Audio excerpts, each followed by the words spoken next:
Okay, Heavyweight Gaming, we're a little bit late. We're sponsored. Give us your money. Bye. Everyone does. Right. Why is that TV so late? Oh no.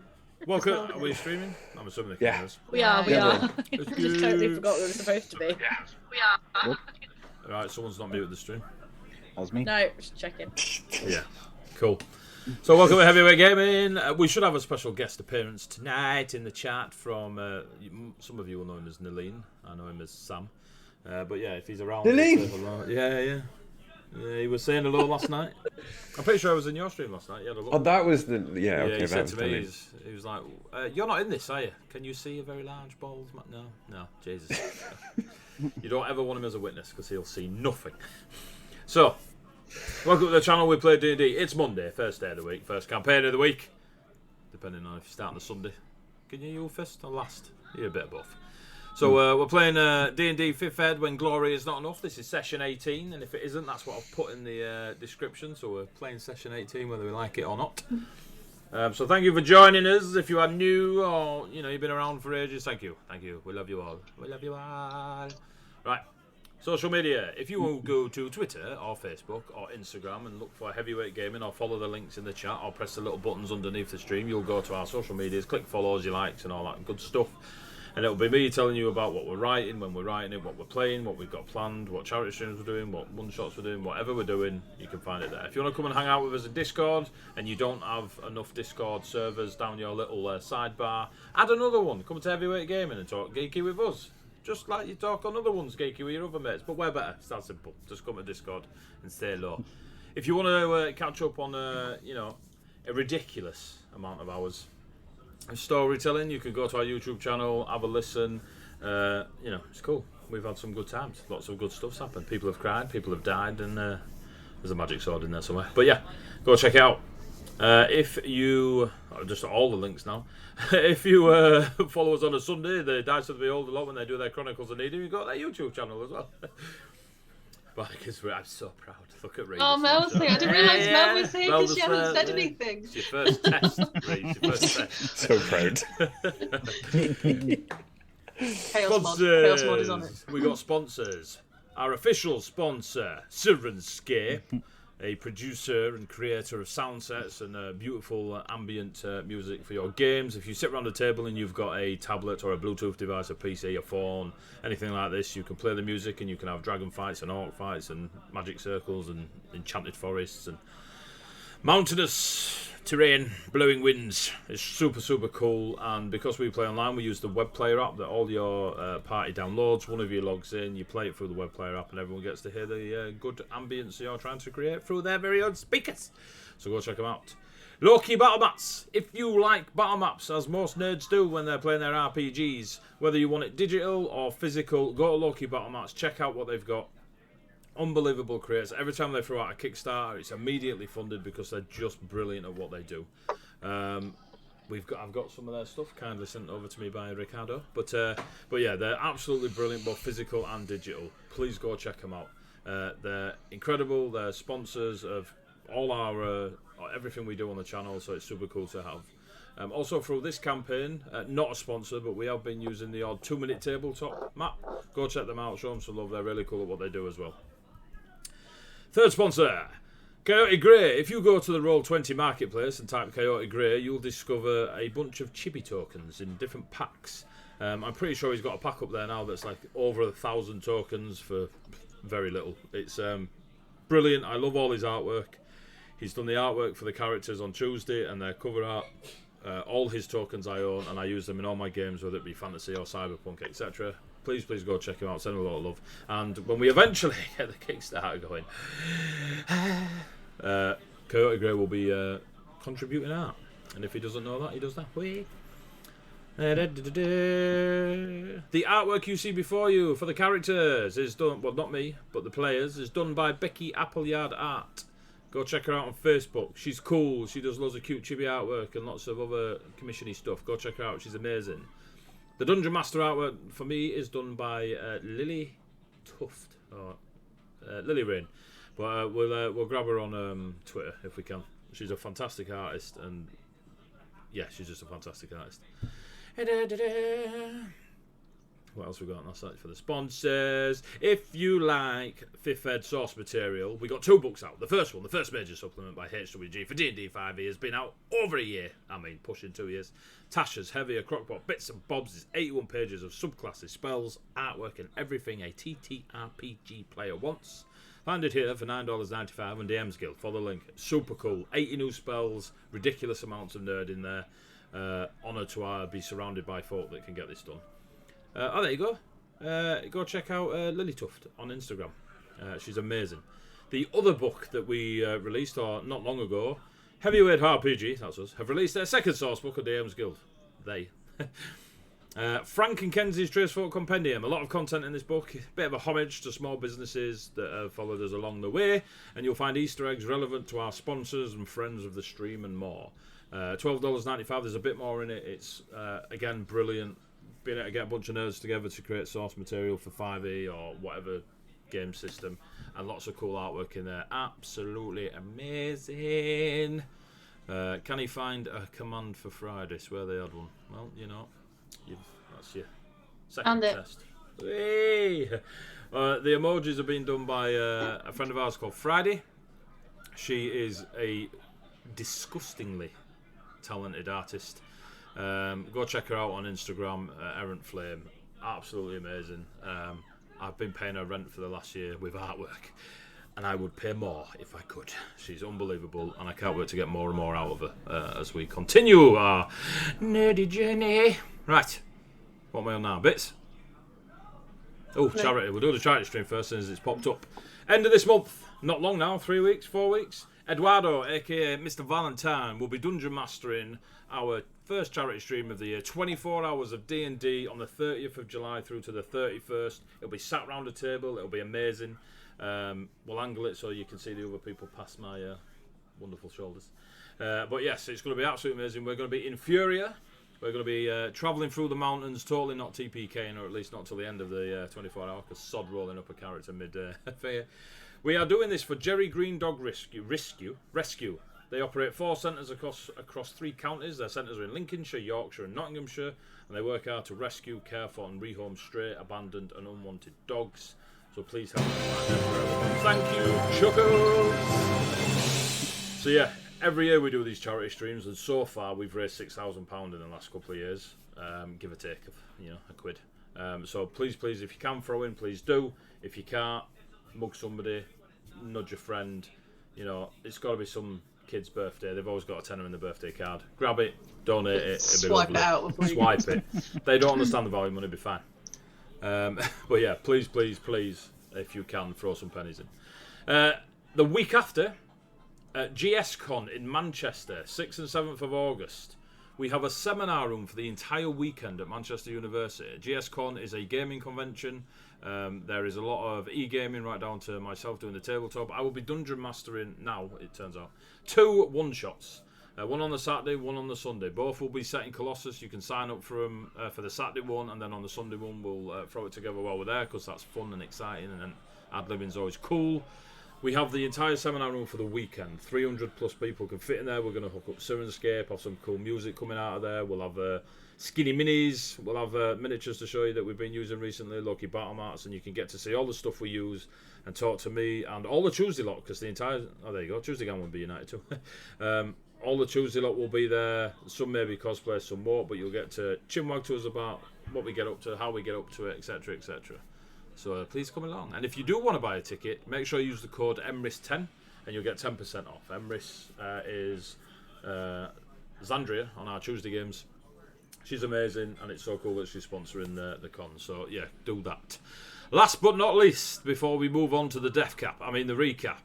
Do you feel sorry for the adventurers and Monkey Face? Donate 200 bits /cheers to give a party a re-roll. They can't be used on the DM or death saving throws. They don't roll over to the following week. There's no longer a cap. Recap. Wow. Honestly, you're never allowed to say I do shit jokes ever again. Honestly, what was that? What just happened, Rick? So yes, if you want to throw 200 bits in there, get a re-roll, and you don't have to, but if you do, thank you very much, it is appreciated. If you are a lunatic and a sadist and you want them all to die, send me 500 bits, and personally, straight to my bank account.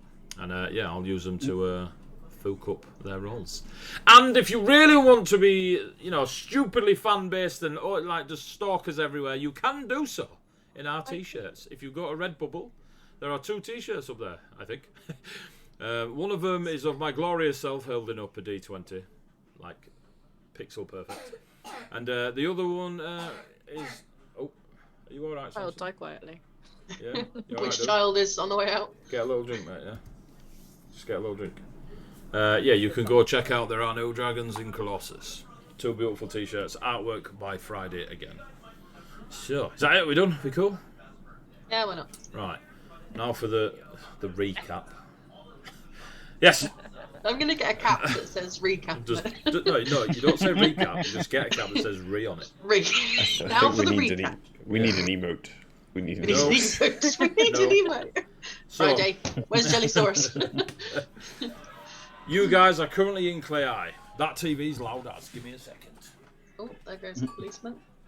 Coming to get me for my shit jokes.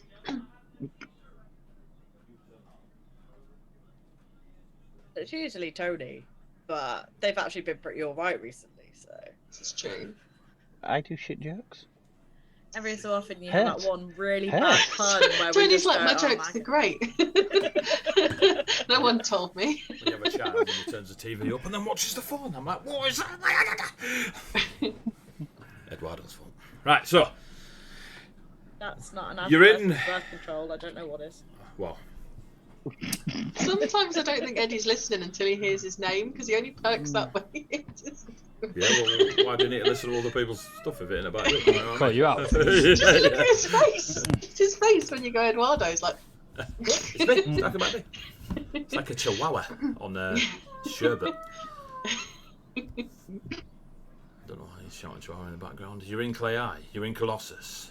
There's a lot of shit going on. You are there to try and find out what Gluttonius and others have to do with the bloody backstory. Thank you, Uli. Of Thanks, Faze. Uli. Cheers, Uli.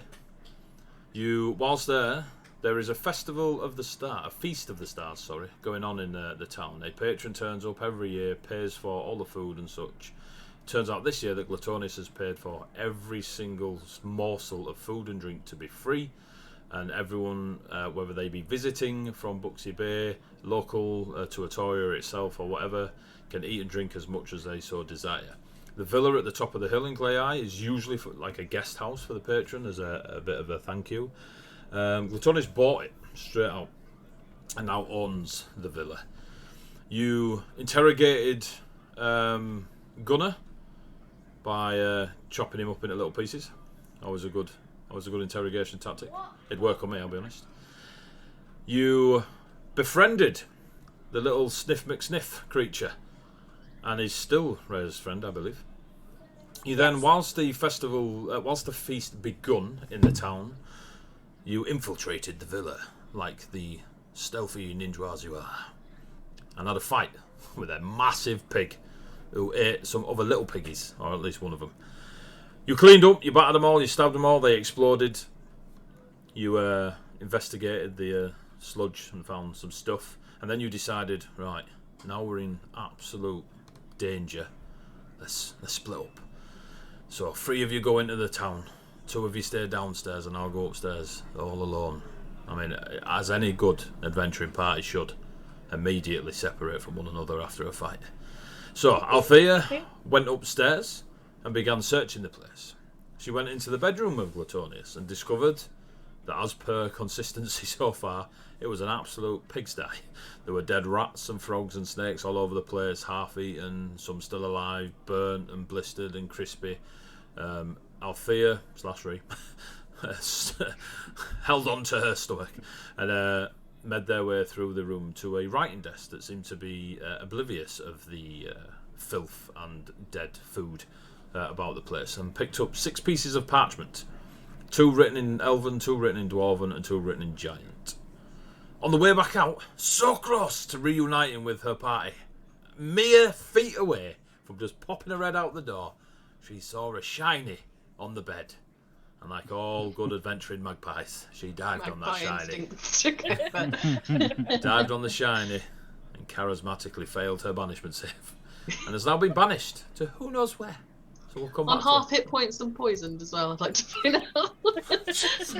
I was trying to keep it a bit fluid, I didn't want to go too negative. Half hit points and poisoned. It's always where a fighter wants to be. Disadvantage on attacks and half the hit points. So, Althea is banished. No one knows about it because they split the party. Velk. I've rolled a new character. Nudge Becky, get some artwork done. Thank you, Code Red. Pretty sure I know Code Red. Cheers, Ham. That's it. Don't point at yourself, though. Why do people do that? No, But it's yeah. just because it pops up every single time I log on now, and I'm like, I'm just going to share it because I'm fair. sick of seeing it. Well, I'll take that. So, Velk and Rhea, you were searching downstairs, correct? Correct. Cool. Etheria and Faze and Bjorn, you were out in the town. You saw the feast had begun and everybody were diving in and lots of good stuff going on. Yep. They've also met Gabriel, who, for those who have ever seen any of my games, is lovely. I like Gabriel. Yeah, seems great. So, Well, they didn't murder us on sight, so. Rhea. Most of the people we- Well, you have bad friends. You know. What's the definition of the word smarmy? Why? Like Is there is no Smarmy. smarmier elf. Excuse me. If Althea was Gabriel's- smarmier, she wouldn't have failed that save for a banishment, right? Or maybe if she just wasn't so shit. So, Rhea and Velk, you are downstairs Yes. doing a bit of a search. Who would like to do the investigation check? Would you like one of you at advantage or one of you each? A dog can- comes flying out. Do separately. Okay. Yeah. Ooh, an 18. I Ooh. also got an 18. Nice. Plus 20. 20 not natural. Cool. So, as you check out the ground floor of this villa, you discover the rooms that are for the lower class of guest. Not that they'd ever be treated as such, but you know these rooms are definitely not going to hold the furniture that those above do. Velk, as you enter, you see several of a few like semi-armoured folk. Look pretty native to Atoria with their dark hair and bronze skin, similar to Althea. But they're half eaten. They've got chunks bitten out of them. Some by a mouth say the same size as maybe a human yourself, or Bjorn or some such. Other is a much larger, like that of a large beast maybe. There's a few clawed marks and wounds in these corpses. You come across about 10 in total scattered through these dorm rooms on the ground floor. One or two of them have been completely bitten in half at the waist, but you don't see much of like tracking in the blood or anything, and they seem to have been dead a little while, not for weeks or anything, but maybe anywhere between now and a couple of days. Amongst them, spilled on the floor, whether it be from their own purses or knocked off shelves and such, you see a fair amount of gold and silver coins. Picking them up, just having a quick scan as you're collecting them, assuming you do, you discover 38 golden coins and 23 silver coins.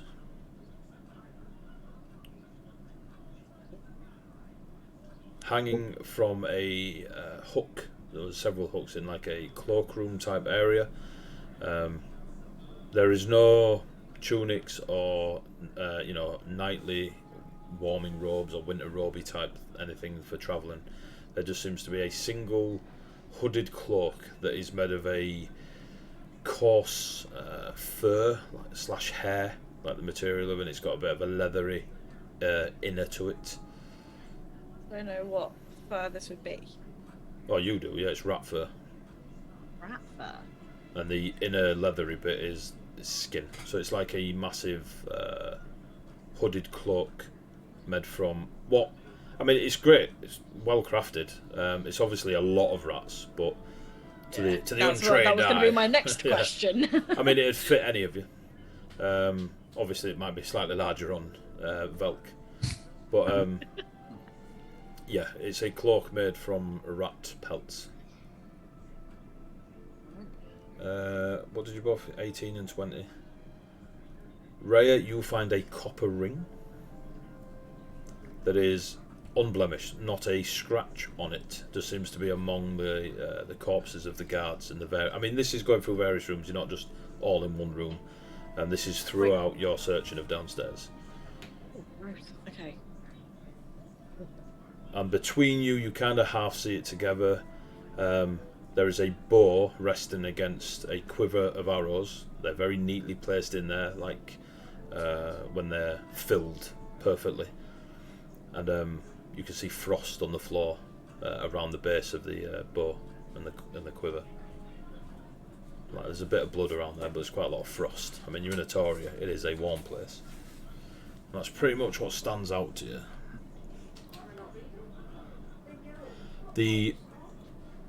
One of the guest rooms is immaculately clean and smells of honeysuckle. There's a few travelling garments in there, similar to what? Similar to you off to bed? Yeah. No. What? Suckle. It's a flower. It's a bumblebee on there. It's like red stripe for bumblebees. Right. No. Well, you're 10, mate, not 15. Get a grip. Kevin and Perry over here. That's how old I am, yeah. So, the immaculately... Go on. Is the immaculate room still near like where all the people have been eating and stuff are? It's further down the corridor. Yeah.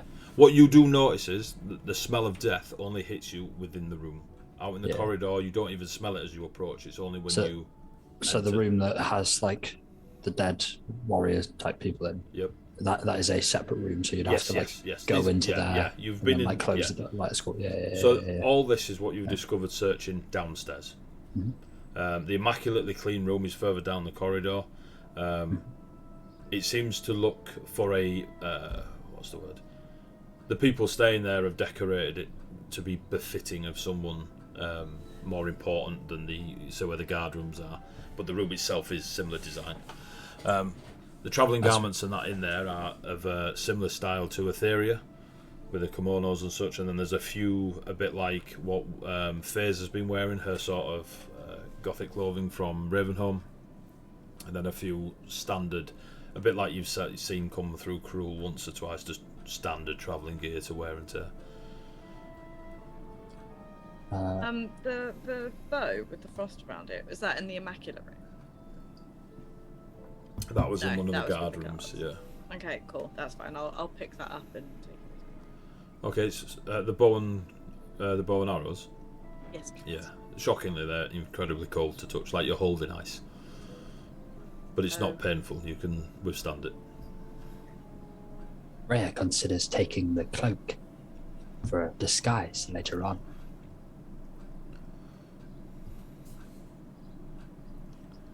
Bad growth. Do you want it? Like, where the rat? Kinda probably got fleas, and I have feathers that those can hide in. I'd rather. You can have it though. Might be a bit Just big. keep smiling.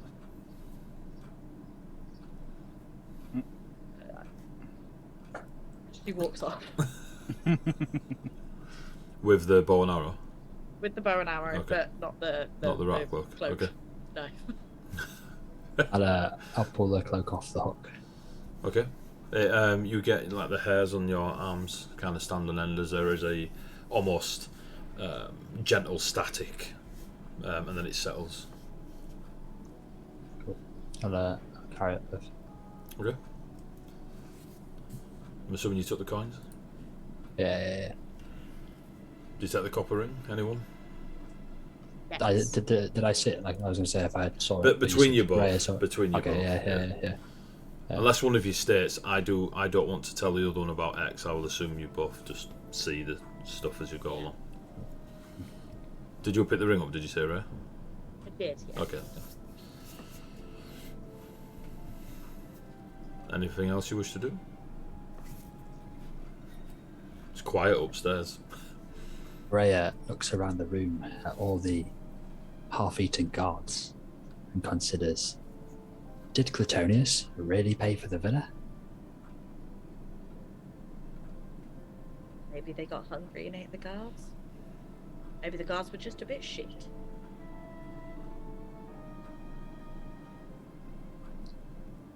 But it's kind of gross down here, isn't it? Smells a bit. I don't want to be here anymore because just in case that it was a Gluttonius and it might have been something else that is also hiding in this villa, I would rather not stick around. What about you? I will go into the honeysuckle room briefly. Okay. And I will take some of the Vey style clothing and put it into my backpack. Okay. So your options are, there are several ranges of browns and oranges and reds and yellows that kind of mix in almost tie-dye across their kimono, and a couple of other sets of like midnight blues and purples, silvers and black trims. Of which do you take? I will go with the like midnight blues and purples and like silvery trims and stuff. Cool. Well, I don't think we can take those ones because they probably belong to like Gabriel and that other person. They will notice if we've gone. Guards aren't going to notice taking their stuff because they're dead. And just smile.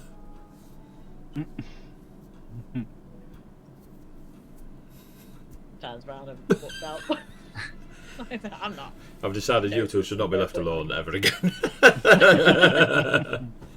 Just out here, Raya and Vel bumbling through a villa. So, and here we have our lovely guest, Samuel Mercer. Howdo. And yes, Velk's smile is creepy as. It's because he's the BBEG, just doesn't know it yet. So, Maybe I do. yeah. Yeah. We text each other. So, welcome, Raya. It is noticeably quieter upstairs. There is no role necessary. Althea has never been a quiet person, but it is silent upstairs. Whether you care or not is up to you. I just want to make sure all the information is there.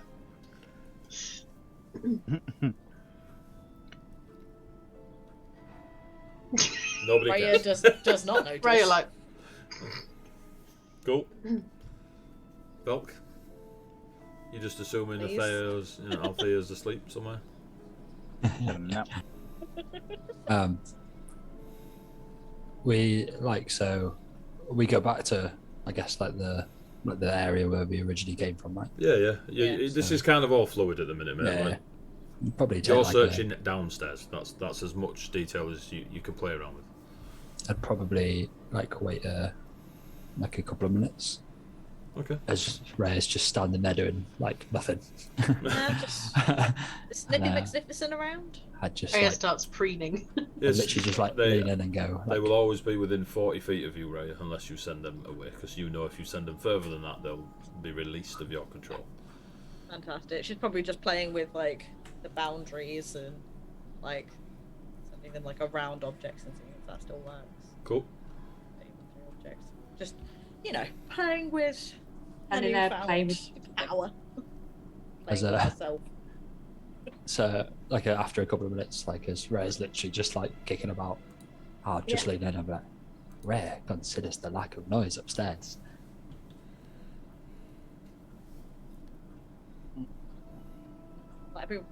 Everyone's out and we're being sneaky, so I should hope it's quiet. Ray takes a second and then remembers she has forgotten out there. I've forgotten out there. Can they not be quiet? Clink, Yeah. clink, clink, clank, clink, jingle, jingle, chain Not mail. once in so- 18 sessions. Yeah. Not once have I passed a stealth roll.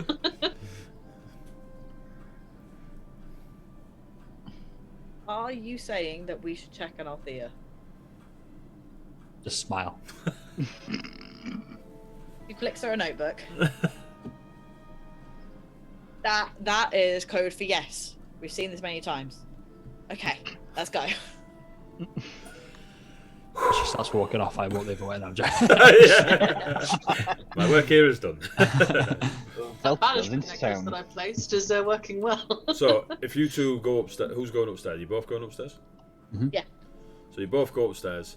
You notice that the bedroom door to the main room's open. You can see as you get to the hallway balcony area. You can see the mess, the dead rats and snakes and frogs beyond. It's gravy time. Cheers up. But you can't smell it, and you both be very aware that the amount of rotting rodent flesh in there that you can see just through the door being ajar. Ajar, yay! It's similar to how the masking of the smell of the dead guards downstairs is. There is another room next to it that the door isn't open, but this one is open. Approaching it, you can see an absolute horrific scene of half-eaten dead rats and frogs and snakes. Some have probably been eaten and spat back up and eaten again. Others are just covered in boils and blisters waiting to pop. Some of them are twitching in piles at the foot of the bed, on the bed, around the bed. There is a writing desk at the far side that is immaculately clean. Nothing on So it. we've just gone into the room. Well, you're not in it. You're just Fine. the door's open. You can just having a walk. You can see. As we walk, I will use minor illusion towards the door to create a illusion of myself walking in front of me. Okay. If that makes sense, Yeah, through yeah. the door. I've played Apex, mate. Mirage, boom. Yeah. Yeah. Nothing reacts. Nothing leaps out. Your minor illusion goes as far as you can send it. It doesn't dissipate or. Okay. Then I'll head into the room. Okay. Now you hit the smell. Give me a Constitution saving throw. 16, 17, 18. Cool. You feel the need to vomit, which is strange for yourself. It's not part of the tale. Why am I throwing up here? What's going on? But you hold it back and are aware that it is the smell of the place and the potency of death all around you. AD, is Sirenscape on? Are we meant to be able to hear stuff? I can hear stuff. I can hear it. Oh, okay. No worries. That's probably mine. I can hear summit. I'm assuming it's Sunscape, or I've left a YouTube video on from this morning or something. If it starts trying to sell me stuff, I've probably left YouTube on. You might just bells and bangs. minion device disconnected, Ree. Yeah, I'll rejoin. Okay. So yeah, you're in the room now, Velk. I will start investigating. Give me an investigation check. Another 18, which is another so Another 20. Cool. Yeah, nice. It's clear that somebody recently was in here of a decent sized footprint, mushed into the death at your feet and the blood trails. Went towards the immaculately clean writing desk, and you can see 2 bloody footprints stood or placed where someone would have stood in front of it, and then made their way back, kind of crisscrossing over the same footprints. The bed's just as filthy, but there is a clean patch on the bed, but the rest of it is filled with rats and dead rats and frogs and snakes. Like a clean patch, like in the shape of anything at all? Or like, Not in the shape of anything, just like similar to the writing desk, like, protected with cleansing stuff, domestos. It's been bleached, mate. It's been bleached. Okay. So the desk itself, is it like, is there anything like any writing on it or anything like that? No, the parchment. There's no parchment there because somebody may have grabbed it. There's a couple of empty, like blank pieces of parchment and a quill and feather with some ink in the, but there's nothing stands out other than the fact that it just remains clean and the footprints that go up to the desk and come back. They stop there, but then come back. Like, well, they're there and back. You can deter. It's up to you whether you think they stopped and then returned. Like as in, but like which way it went. Okay, yeah. Okay. The fresher prints go towards it and back, and they do stay near the bed, and that's the last that you can find these, other than your little tootsies yourself. So, unless I think I'd probably start to. Can I use identify on the desk as a ritual? You can. Just to see if it was anything. Like, so I basically just, my little ethereal book will start floating around the desk and start scribbling and like taking notes about it and things like that. As I kind of sit or like stand near it. Okay. Whichever's easiest. Rhea, what are you doing?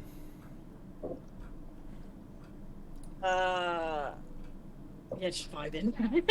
No. Just vibing. Stand outside the door and be like, so maybe if is not here, and I'm gonna go look another place. Okay, so there's another room next to this one. You see Velk perform the same sort of ritualistic movements and arcane utterings as you've seen them do before. You move to the next room, and as you open the door, I'm assuming, do you open the door? Yes. Cool. It's as if all the furniture in here has been untouched. The bed's immaculately made. It's clearly of, import to whoever stays here, VIP of the patron, or just someone who fancies a nicer room and can afford it. The chairs are not out of place. The bedding is perfect. At the side of the bed, there is a bedroll and a small pillow. No blanket, no nothing. Just very Spartan-esque, just basic. There is a suit of armour, very similar to Althea's, set out. Like the breastplate is set there, the arm guards and the shin guards are laid out nicely, and the helmet is kind of resting on the neck, shoulder bit of the armour. The difference in this cuirass and armour and stuff to Althea's is this is covered in like bloody depictions of violence. There are limbs being hacked. There are sprays of blood that have kind of been engraved into the chest piece and over like the pauldrons and across the vambraces and such. Every millimetre of this armour is covered in these violent images. There doesn't seem to be any weapons about or anything. And next to it is a rucksack, similar to what a few of your friends are carrying. It has the look of it of someone who travels, and there are various things attached to the outside of it that they use for travelling and such. There is an odd shape to it in it is kind of just slumped as though empty, and there is a sphere-esque bulge to the rucksack, as if it's carrying a large like basketball-sized sphere. And that's all you see in here. Head. No. Well, depending on who said, yeah. My head, yeah. Velk's, no. Okay. That's what you see. Freya in this honestly would not care. So Yeah, she's that's going to all walk out and check if there's any other room. room. The only other room up here is kind of open. There's no doors, and most of the wall is, by design, missing. And they lead out into the balcony, so you can see like out to the sea over the northern cliff face. But they're the two rooms, like rooms up here. Did I see Velk react in the trying to hold back their vomit? Probably paused in step, but so far Velk's physical like reactions have been minimal. So there was definitely a walk in step, like pause in the step and then carry on walking in, but nothing that was like, oh, he's gonna vom. Oh, he's alright. Okay. Roll walk back towards nasty room. Okay. They're like, can't find her anywhere. Anything in there? By the time Ray has searched the next room along and come back, it'll have been 10 minutes. Is it 10, 11 you need? 10. So, the ritual magic goes off, and you're identified from the desk is you discover that it is indeed magical. I believe divination, but it allows you to send. Is it message or sending, the one that goes across anywhere? Sending. Sending. It allows you to cast sending twice every dawn. Is that the desk itself? If you anything you write, so if you pull out a piece of parchment right now and start writing on it on that desk, you're allowed to send that message via sending. Still following the same rules of the spell. You just get to write it instead of say it, and it will go. I like jump off a little stool or whatever, like chair that's next to it, and I'll turn to Rhea and be like, Rhea considers sending a message whilst writing on the desk to Althea to find out where she is.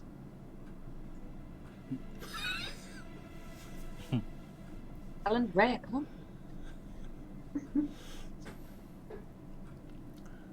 Where are you? That's if Rhea knew how to spell. Where are you? Just a question mark. I did not realise that I was muted. But you're right next to the desk and I can't write. Rhea considers the intention of the message. Well, why don't you just intend a message? You are literally stood there. It is going to take more time for this conversation to happen for you to get me to come over to that desk rather than you just write a message. Sorry, intend a message. I just look blankly at her. Like, fucking love it. At least Mary isn't taking any of Velk's shit. The rest of us go, oh, and Rhea's like, no, God, do it. Literally have a quill right there and points at his book. The two best detectives. That's definitely debatable. And plus, we could just go look for her. Like, she couldn't have gotten far. Rhea considers the fact Althea went upstairs and hasn't come back down since. We don't know she didn't come back down.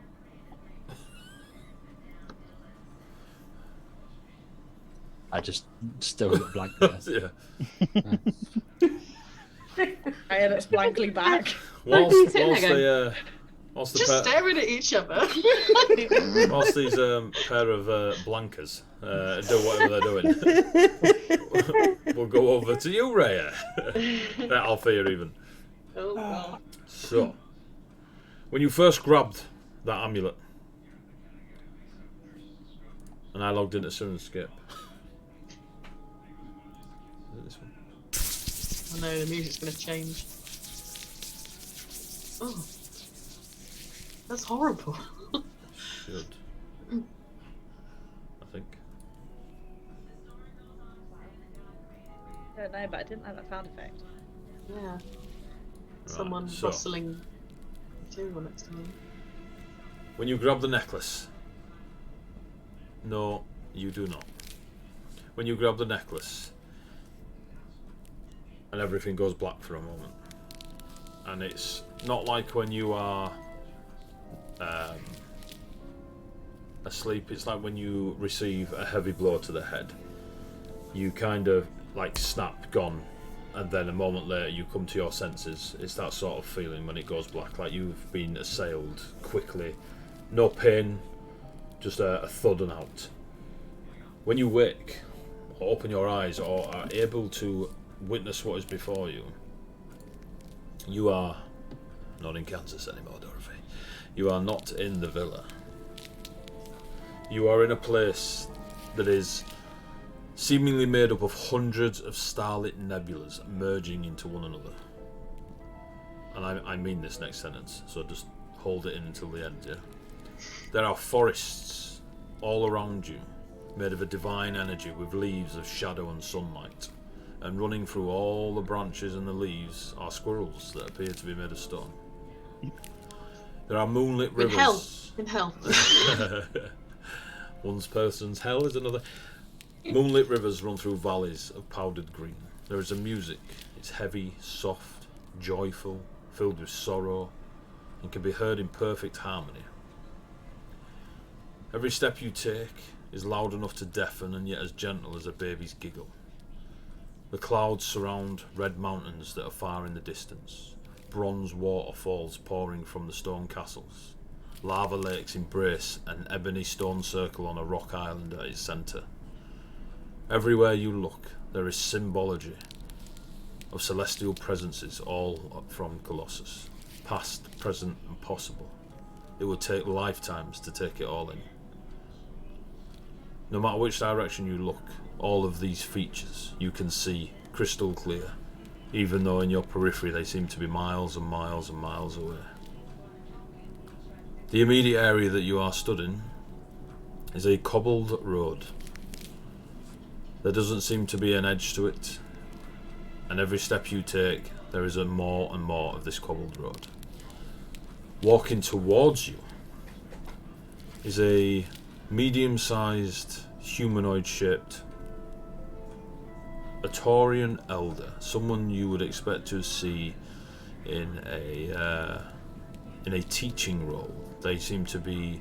They remind you of the scholars that taught you your words and strategies of fighting and knowing how to read people, which all benefited your martial skill. They are in a well-worn toga with a silver clasp, the shape of a peacock feather. Balding with tufts of grey hair, and you can imagine them drinking wine with other elders and debating all the hates and joys of life. But they are walking towards you. From their shoulder blades, there are short grey wings. They look grey from age. You can imagine they were probably a more silver colour in youth. Or at least this is what the image is portrayed before you. And as they walk towards you, their hands are behind their back, and they stop maybe 30 feet from you. They are familiar to you, but you cannot pinpoint where this memory comes from. And focusing on them, everything else is blurred. And when you look to the scenery around you, the nebulas and mountains and waterfalls and castles and forests and moonlit rivers, then he too is blurred. And they exchange the focus of your vision. They have a almost grandfatherly smile about them as they look across the 30 feet gap between you both, which is not, horrendously far. You've hidden that far from evildoers before. And they just stand there, hands behind their back, staring across at you with a soft smile. When And you have the purple the necklace in your hand with the purple stone. in my hand. Yeah. When I first come to, she'll look around like at the scenery and spot the squirrels and almost like half smile. It's almost like a for goodness sake, like but then she'll just get lost for a few seconds in the kind of picturesque everything around her, and she'll be, because she's poisoned and she's not feeling her best and she's feeling run down and it's been a very busy time. She'll get like a couple of tears in her eyes, just at the overwhelmed at the she's never seen anything like it before, just completely staring, looking around her, and then she'll spot the person walking towards her, and when he stops, she'll stay where she is, but she'll focus on him and say, "Where am I? What is this place?" He stares at you for an awkward amount of time, reminiscent of when Velk is staring at you, but without the freaky smile. I was going to say, if he smiles like Velk, I'm just going to shoot him. You walk in the celestial realms, young child. And Why on earth am I? impressively so. I was in Itoria, I was in Clay. What on earth am I doing here?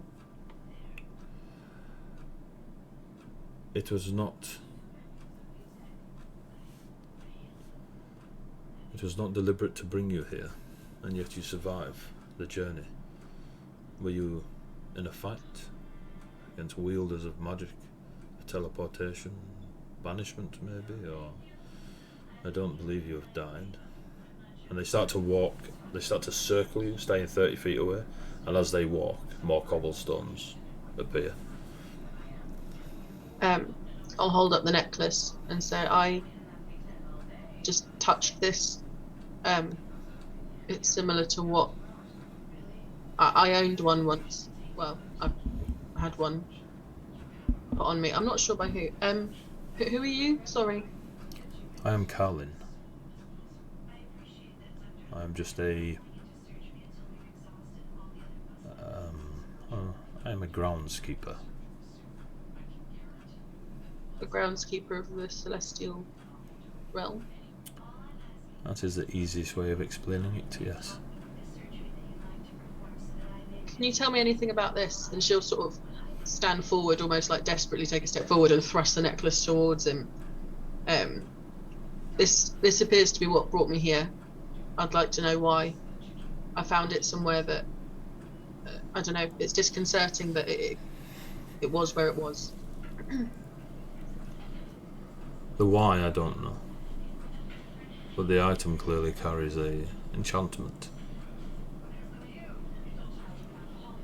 If you were banished, it is not always aimed, and sometimes can be random.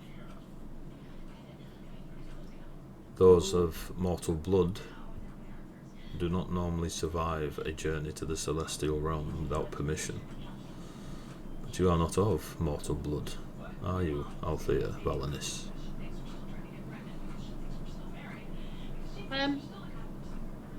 Bjorn said I might not be. You What? speak of Bjorn Vulcan. Yes, he's my friend. I Not am an aware. acquaintance, he's a friend. The guy was like, okay. A little bit You're aware pushy. of Bjorn. How do you know Bjorn? Bjorn is also not of mortal blood.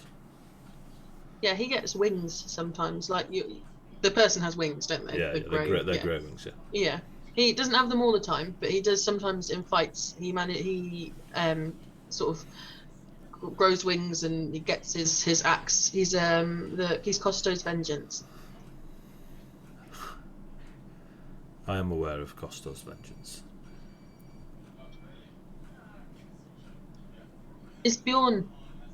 Am I not mortal blooded the same way that Bjorn's not mortal blooded? Because we had a brief conversation about it, and it might explain why I can do this, and she'll snap her fingers and summon her echo. Nothing happens. She'll snap her fingers again. What's wrong with my fingers? Yeah. So, hang on. Normally I can summon an echo of me, and they look different every time, and I think they have something to do with the deities of Vittoria, because they kind of have symbology of each one each time. Your Does echoes that are mean not anything pulled to from you? our own. Your echoes are pulled from the realm of Toru. What's that realm? Garner shakes his head a little bit. It is the realm of echoes. It is a place, a plane new to Colossus.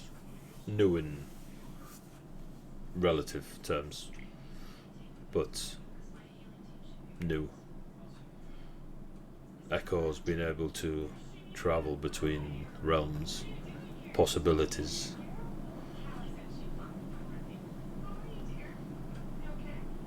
If you are pulling from it, it is either an echo of yourself or an echo of your blood. None of them have looked like me. Well, the first one did, I think, but they look different every time.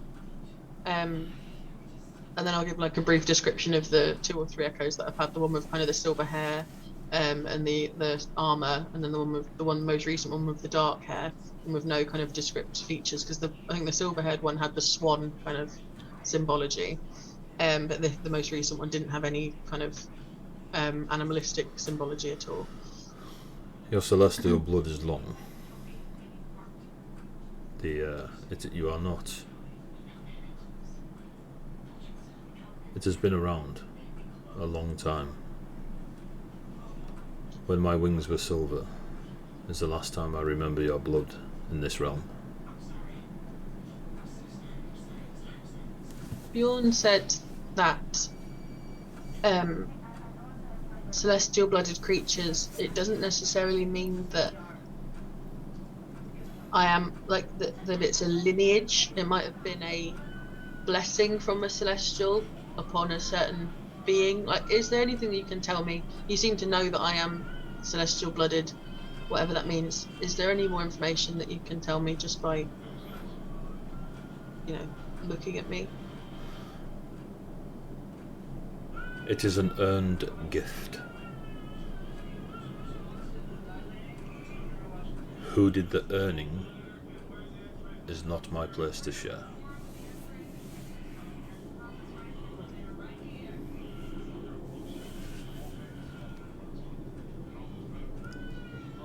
And no, you are not like Bjorn, Valken. You are very, very different. Do you know of any reason why, and I'll hold up the necklace again, me and my friends found ourselves somewhere that we almost teleported, somewhere that we didn't expect to go. We found ourselves there all together wearing these necklaces. We journeyed through seemed to be like a cave in a mountain on a snowy, we have no idea where it was, a snowy kind of scene, like I say, through this elven cave system. We came to a room that was full of what my friend described as constellamancy magic, kind of stars, and magic related to stars, and we took off our necklaces and threw them at what looked like a starry sky, and they disappeared, and it's almost like they became one of the stars. None of this means anything to me, but we haven't That was a little while ago, and we haven't found anything else out about what that might have been. Do you know anything about constellomancy? I know it exists. I know it is a arcane art form that uses the magic of stars. And you ask of the stone in your hand. You Our hold necklaces look like this. you hold a tear of Nerekai, the witness of Story's End. Tear of Nerekai. The witness for what? The witness. The The witness Story's End. of Story's Ends.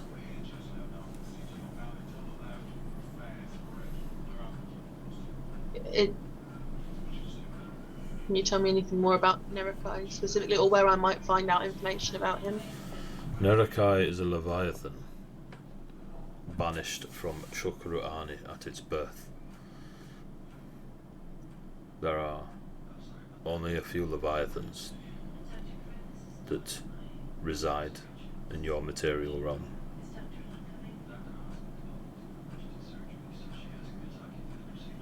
You are either witnesses to the ending of stories or the catalyst of a birth of a story. Nerekai will decide.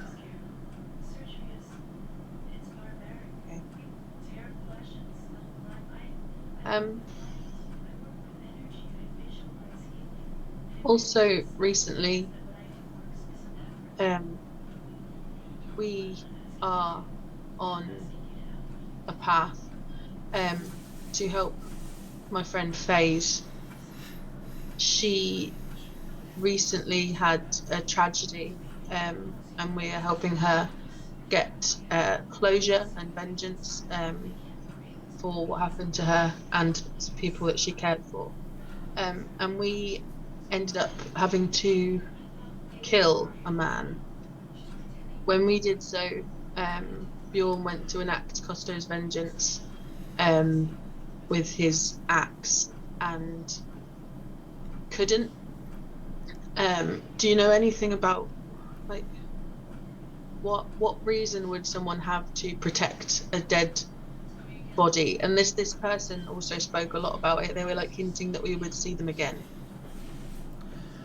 FaZe Violo is a fallen of her celestial blood. She will find it hard to grace the celestial realm when her soul is ready to pass on. As for the latter, all mortals wish to live forever.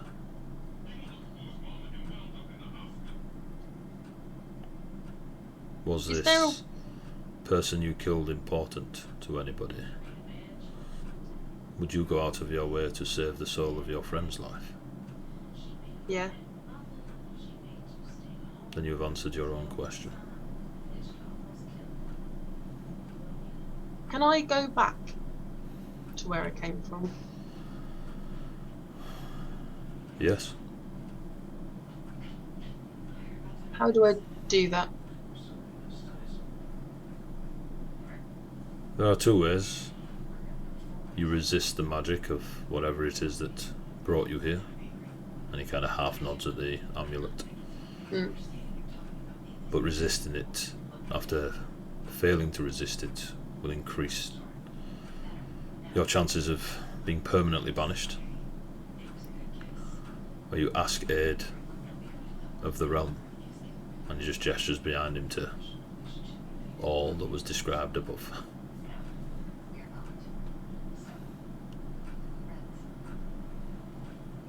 How do I ask aid of a place? How would you ask for a mug of water when you were thirsty? Or a morsel of food when you starve? Or the aid of a healer when you receive wound in the arena? You simply ask.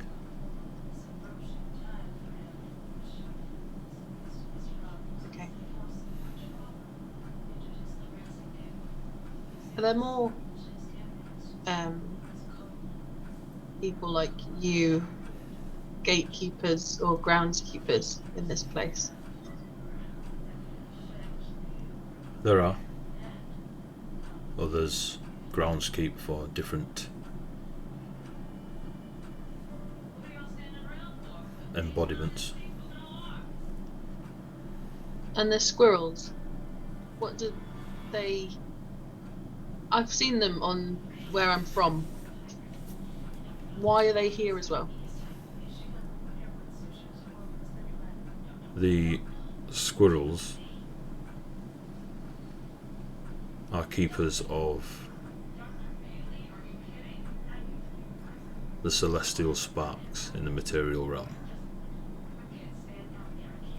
They guide them, they keep them safe.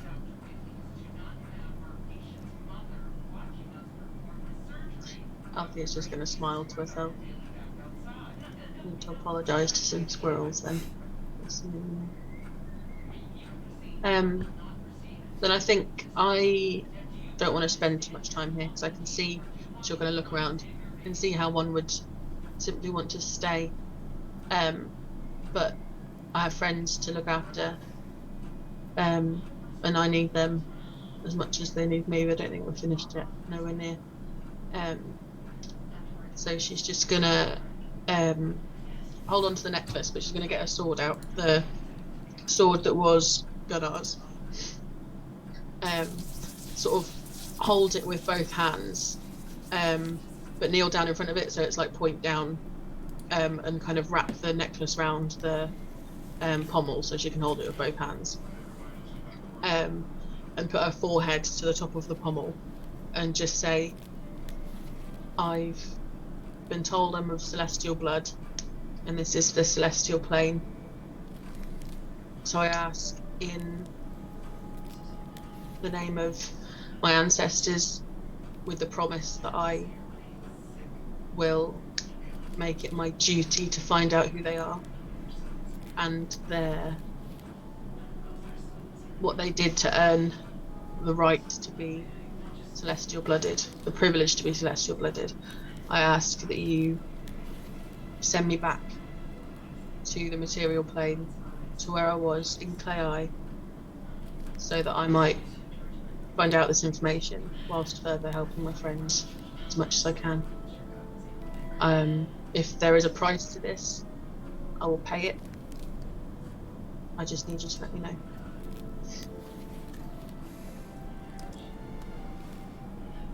Take care. And Carlin starts walking away from you down the cobbled path.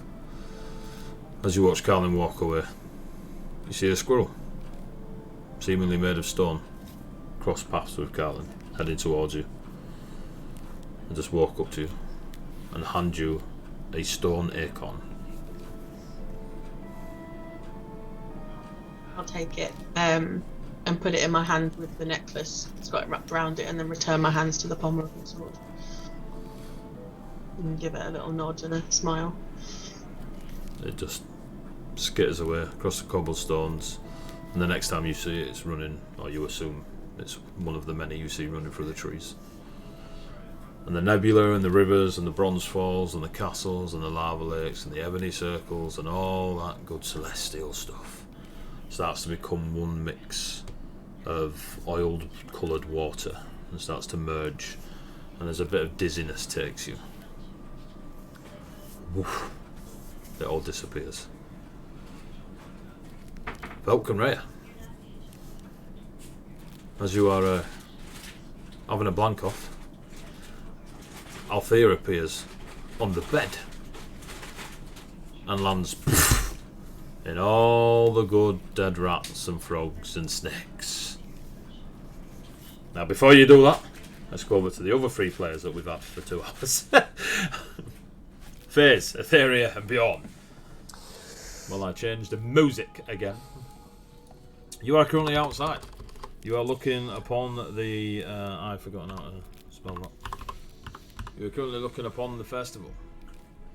There is much eating and drinking going on. There is dancing. There has been some dramatic entertainment as the... Oh, that's loud! Very dramatic entertainment. I need to turn that down a bit because that will deafen the chat. As a joyful sound begins to go around the town, and people are eating a lot, drinking a lot. You see Glatonius sat at the centre table, surrounded by a lot of food. What are your plans? You're still at the top of the hill-ish. You've walked down a little bit. Just before we go down, I was going to turn to Bjorn and just tap him on the shoulder and go, Bjorn, I'm really sorry. Honestly sorry. I didn't think that you'd actually eat the food. I didn't want you to. I thought I could stop you, and I made a mistake, and I'm really sorry. Why did you not want me to eat the food? It was a lovely meal. No, you've already come out of that. Have I? Yes, because I slapped you. Yeah, you came out of it and then was like... I'm probably concussed. On a scale, on a scale of 1 to 42, I'm an 8. Yeah. It's the only time you're gonna be. I've been unconscious twice in a row very recently. Yep. I definitely have a concussion. Did you put the healing on that I gave you? Oh yeah. No. Bjorn has more than I do at the moment. However, thank you for sharing what was obviously a funny joke with me. No, it wasn't meant to be a funny joke. I really just wanted to see if it had the same effect on someone else, and then it did, and then I couldn't stop you and get you away from it, and Althea couldn't get you away from it. You were very determined to eat it, and I'm sorry. Faith, Yeah. I would ask you a question. Please answer me honestly. Okay. Are we friends? I'd like to think so. Then good. I'm going to pat you on the shoulder, and my hand will glow with a blue-white energy, softly. And you take... 200 damage. Yeah, 18 points of damage. Actually, no, you not take, you get. I apologise for the phrasing. That's better, because I was honestly a little afraid. I have 6 hit points. I was like, okay, what's going to happen now? Nice. 2d4, you take 8 points of healing. Oh, Eddie. Eddie, Eddie, no. Eddie, Take a break while we try and get him We back. are at a Yeah, point. Billy it is half sausage. 9. AD. Yeah. Eddie. Right, we're gonna have a quick break while we get Eddie back. F in the chat for Eddie. Oh, right, we'll be back You in a dead sec. man. We'll be back in a sec. Bye. Bye, everyone. Who am I playing at the moment?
Hello, we're back, I think.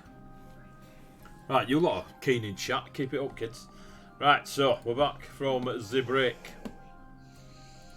Just before the break, we've got Althea back. Yay! She went to the Celestial Realm. Yay! Vulcan. I got a good realm. We've Bjorn discovered. got some bad realm. We've discovered because he went there in bad ways. That's why. We've discovered that Vulcan Rhea are a pair of blankers. Althea has returned to them on the bed and is covered in rat goo. I'll leave it there. I'll keep it there. And Pinnipers. Bjorn, Etheria, and FaZe, you are outside looking down on the main feast of stars in the market square of this fishing town. There's a shit ton of food. The tables everywhere. Music's going all jolly-esque. People are dancing and playing music. You see a fair few visitors from other realms of Colossus that are here that you probably noticed, or at least their attire and their different races and such, in Buxy Bay, who were attending the Festival of Birth, Shagaloof. And Bjorn had just healed FaZe before we lost Eduardo. So, Bjorn, you've gone here. Have 8 points of healing. In the Thank name you. of vengeance. I did not. When I was growing up, there were jokes played by people in my village and my tribe. I did not really realize what they were doing and would think of it as a kind of act of aggression. So I do not respond well to pranks, but Neated. Oh, quiet. It wasn't meant to be a prank. At this point in time. It then wasn't meant to be a prank. I honestly just wanted to see if it had the same effect on others that it had had on me. I didn't end up eating it. was it because of the rat? It was because of the rat. I I figured know. you might already be resistant to it. Would it have the same effect if you did it a second time? As it turned out, it did.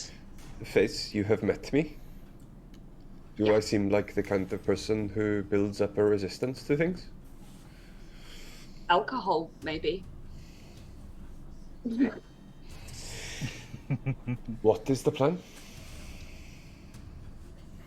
So we were here to see if Plutonius is doing anything Nefarious. shady. Shitty dwarfs. I Then- suggest we go down and walk through the crowd and look for signs of nefariousness. I suppose I should turn my eyes on them. I think you already did a few minutes ago. Maybe to- about a week ago. I have to keep turning it on.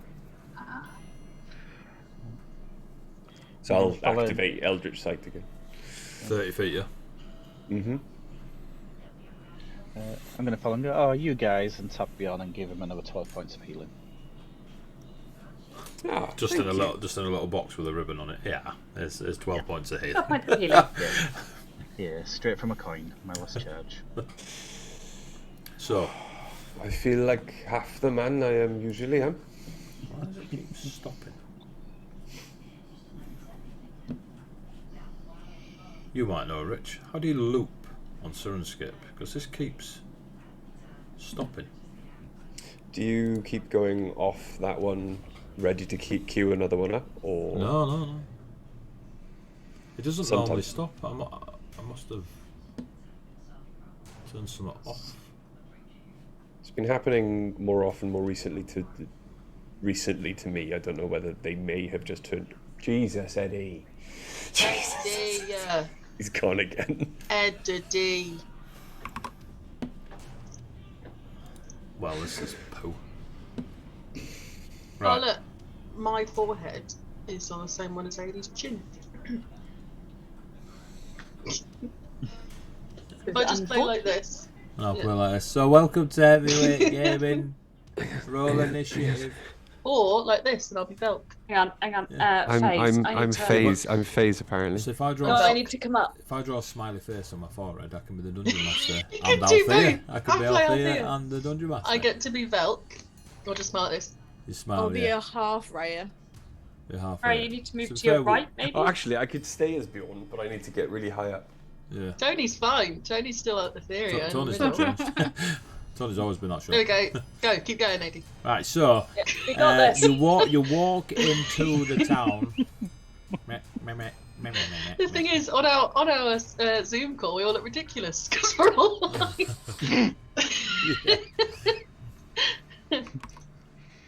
Right, we need to know. Let's text Eddie. Is he coming back or is he not? I think it might be worth him not, but let's come for him. We're gonna do for the We next got just tell him hour. not to. Stare at each other. Will it fix itself if he rejoins, or will it still be messed up? No, he's the last. He was the last one, so It should be might gone. it fix might itself. swap him and Amelia, but Okay. Ask us questions, chat. You've been very chatty today. yeah, we're go up for for it. Fill the Enjoying void. it. We'll answer anything you want to know. Yeah, character or out of character. that we already know. Yeah. Yeah. What is FaZe's favourite colour? Apple. Purple. If Etheria was a that? biscuit, what biscuit would she be? These are all the icebreaker Digestive. questions I get asked at jobs.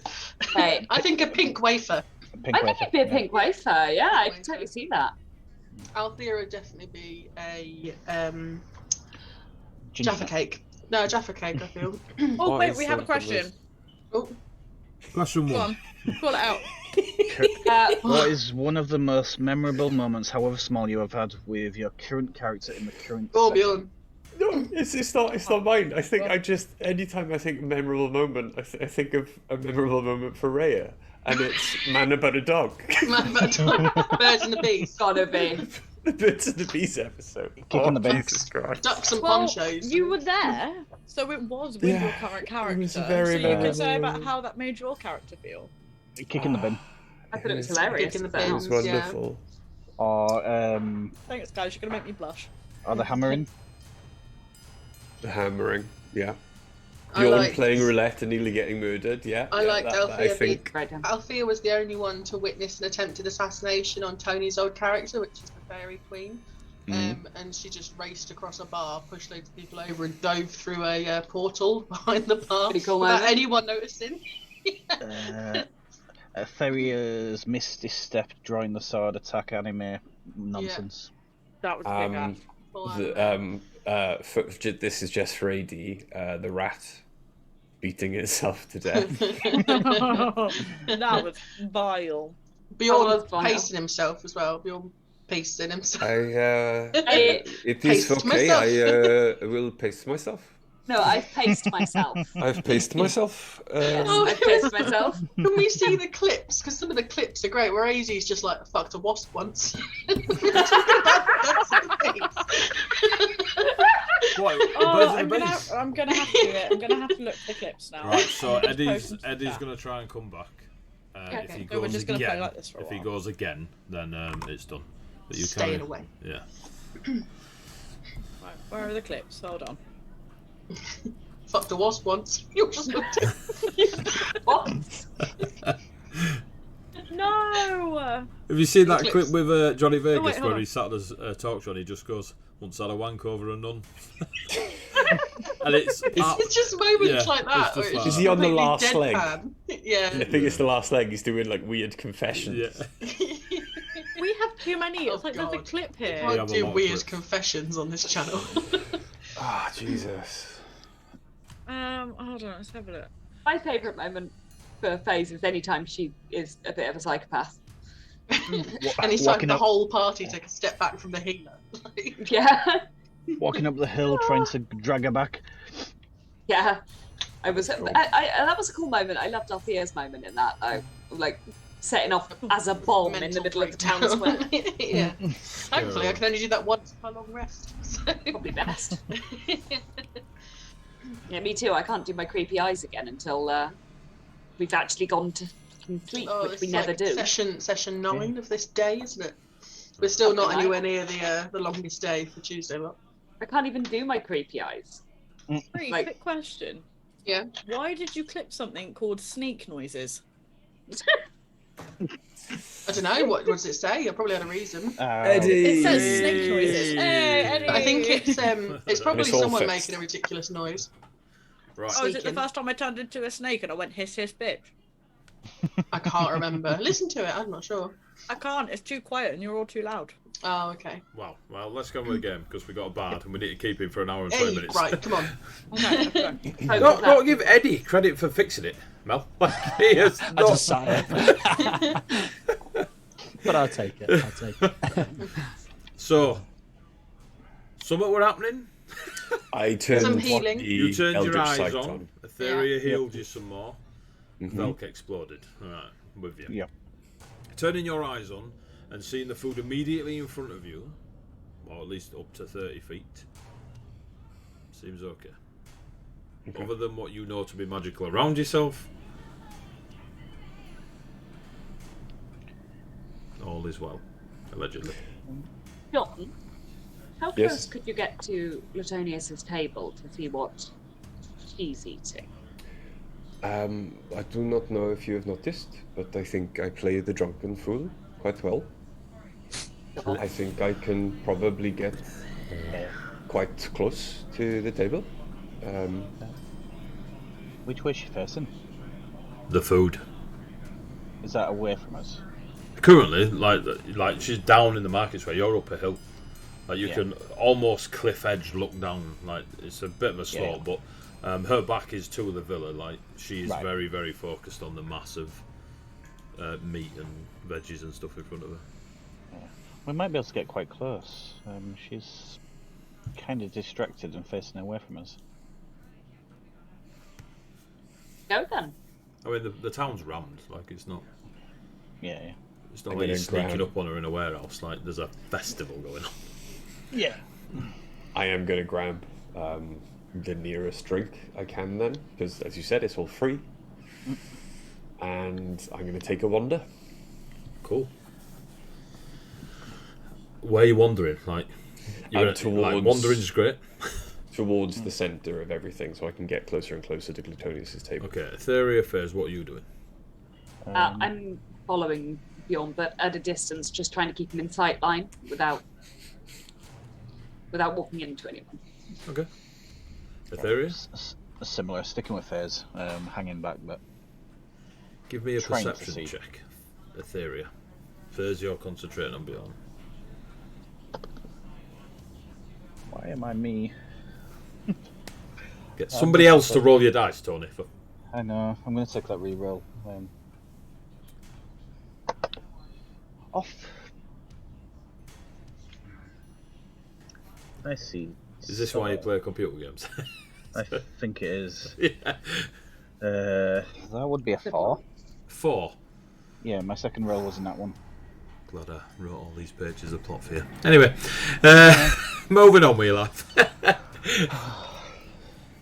So you are a little bit distracted / overwhelmed. Like there's a lot going on. You're kind of watching where FaZe is, watching where Bjorn's going, looking out and about. He's going. Is that a dice bath? It's a dice bath. Okay. Little bit weird. It's what the ducks came in. No, you can't see them. What a sentence. So, FaZe, you can see Bjorn ahead of you. Bjorn, as you, as I said before, it spirals into the centre area, so you'd have to make your way out on the outside of the spiral towards it. But as you get closer to the centre mass of where all the tables are in the town, you get more and more ping, ping, ping, ping, ping on the tables of food. Not all the food, just in and about the food of illusion. Thanks, Uli. Illusion and necromancy. Food and drink. Does this appear just to be in front of locals? Does it appear to be in On front the of tables, it's a sporadic tourists? across the tables. Okay. Remember, every street's lined with tables filled with food and drink. Every single possible nook and cranny you can get in this town that isn't a trip hazard. But yeah, Does it's it covered. seem like it becomes more it pings more and more the closer I get to the center. No, it's more the more food there is, the more pings there are, rather than a particular spot. I'll tell you now, if your eyes are on within 30 feet of Glutonus' meal, it's all illusionary necromancy. Okay. Who's on the dais with Glutonus?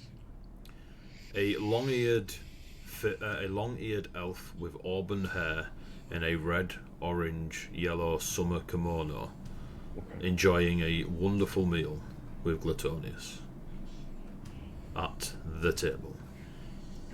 There is also a chap that is stood and not sitting.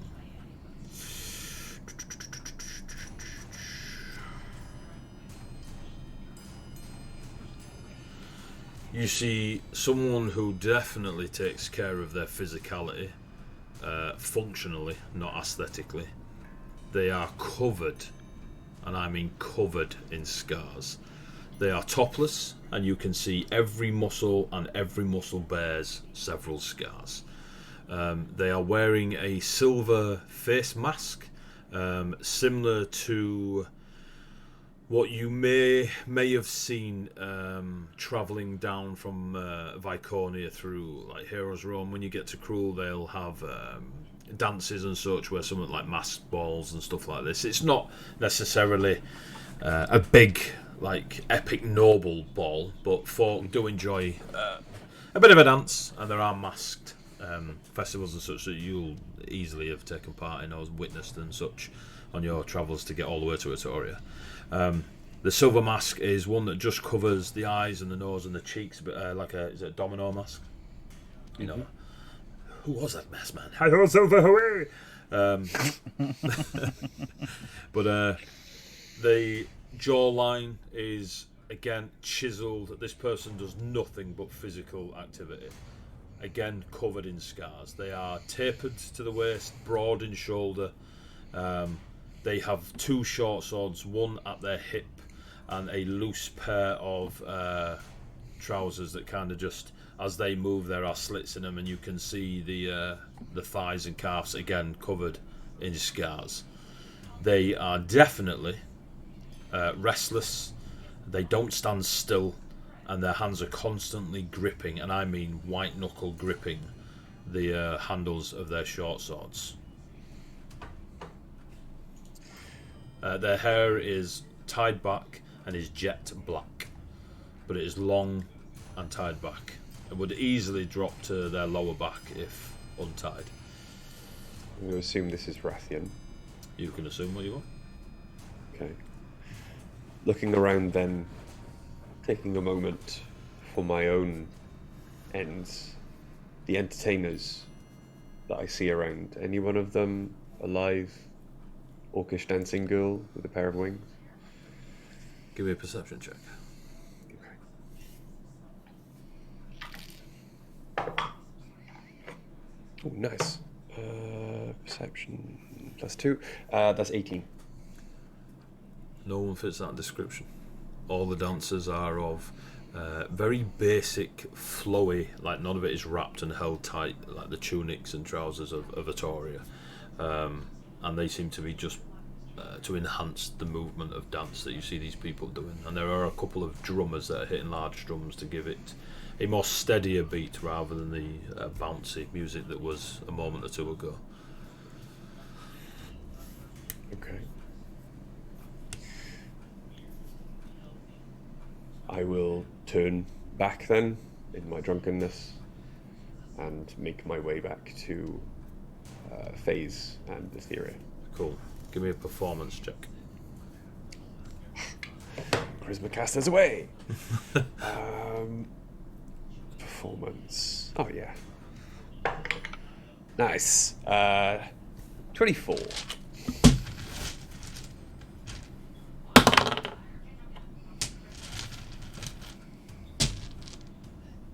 You make your way back to FaZe and Etheria. What you do notice, I'm assuming your eyes are still on. Mm-hmm. What you do notice is now some of the fisher folk, the locals of the village, are now pinging illusionary and necromantic. Okay.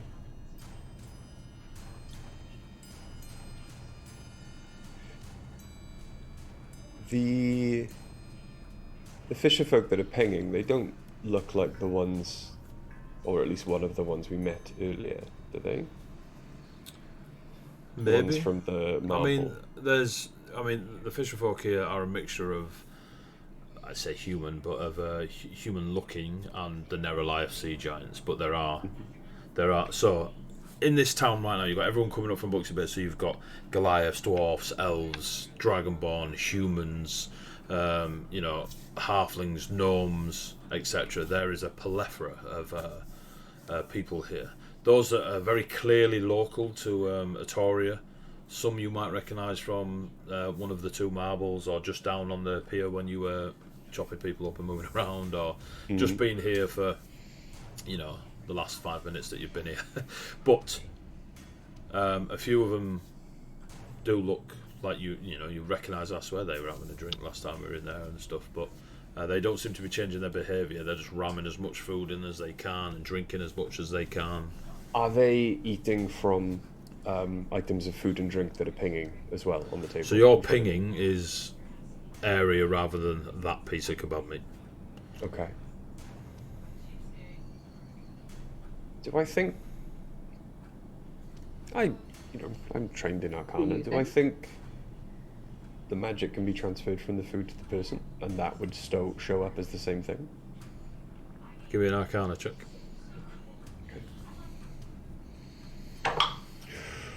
Ooh, 14. It's highly possible. Like, you're staring at it through the eldritch sight of your patron, so it is definitely. It's less of a 100%. You'd be happy to stand there and give a seminar on it, and more if someone asked you, you'd be like, you could definitely give it a go. When I get to phase in Etheria, then there are certain items of food that are the same. They are enchanted, as the food was in the mansion, and the rat from earlier today. It appears that, at least I believe, that those who eat of the food are affected by the magic the same way I was. You see, and I point at them, as they obviously, with glutton, just shovel food into their mouths. Are they being more gluttonous than the people sitting next to them, for example? Everyone's really enjoying the food. The judgment of gluttony is entirely up to yourself. Okay. But there is a lot of people are really enjoying the food and drink, regardless of them pinging or not. Okay. I do not know what we should do. I do. We should return to collect Rhea, Valk, and Althea, and then set fire to the mansion. It was Valk's suggestion. It was a pretty good suggestion, and if Glutonius is doing something down here, maybe it would break that spell and draw them to us. Yeah. What you did notice beyond, sorry, Etheria, as you walked away, is Lady Akiku pinged necromantic and illusionary. Etheria? I think, unfortunately, you're the higher up, your chieftain, I suppose. Lady Akiku. Lady Kiku. Lady Akuki is pinging with the same magic. I think she has eaten of the food. I worry for her if she eats any more. Oh.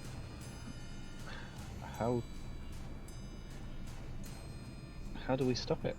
I assume attempting to kidnap a high-ranking member of the Vey dynasty is frowned upon. Yes. There are only extremes with Euphase. There is 0. There is sitting still and doing very little. And then there is major crimes. I just thought getting her away would be good. I could message her, but would that make a difference? Is she sat with Glutonius? Do you believe a message would have made a difference to me after I had eaten the food? It took me and Althea to pull Bjorn away.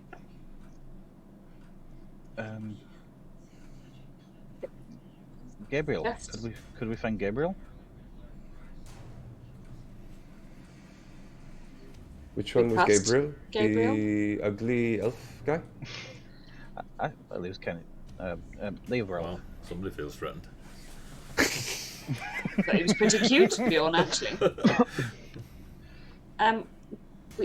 Do we trust Gabriel? Not exceptionally, right? He seemed defensive. He seemed protective of Lady Akiku. I don't particularly know him, but he was defensive when I mentioned my lady. I don't know what to do. She needs to stop. Etheria, message Gabriel. At worst, we'll deal with him and then return and set fire to the mansion. But I know this is important to you. I can send a message out in a direction, but I don't really know where he is, so it's kind of like pick a direction. Hang on a second. Can I see Gabriel anywhere? Do a perception check. I can't because I've put things in my dice tray from where I was doing uni work earlier. Very smooth. Oh, it's not bad. I'll be the judge of that. 18. 18.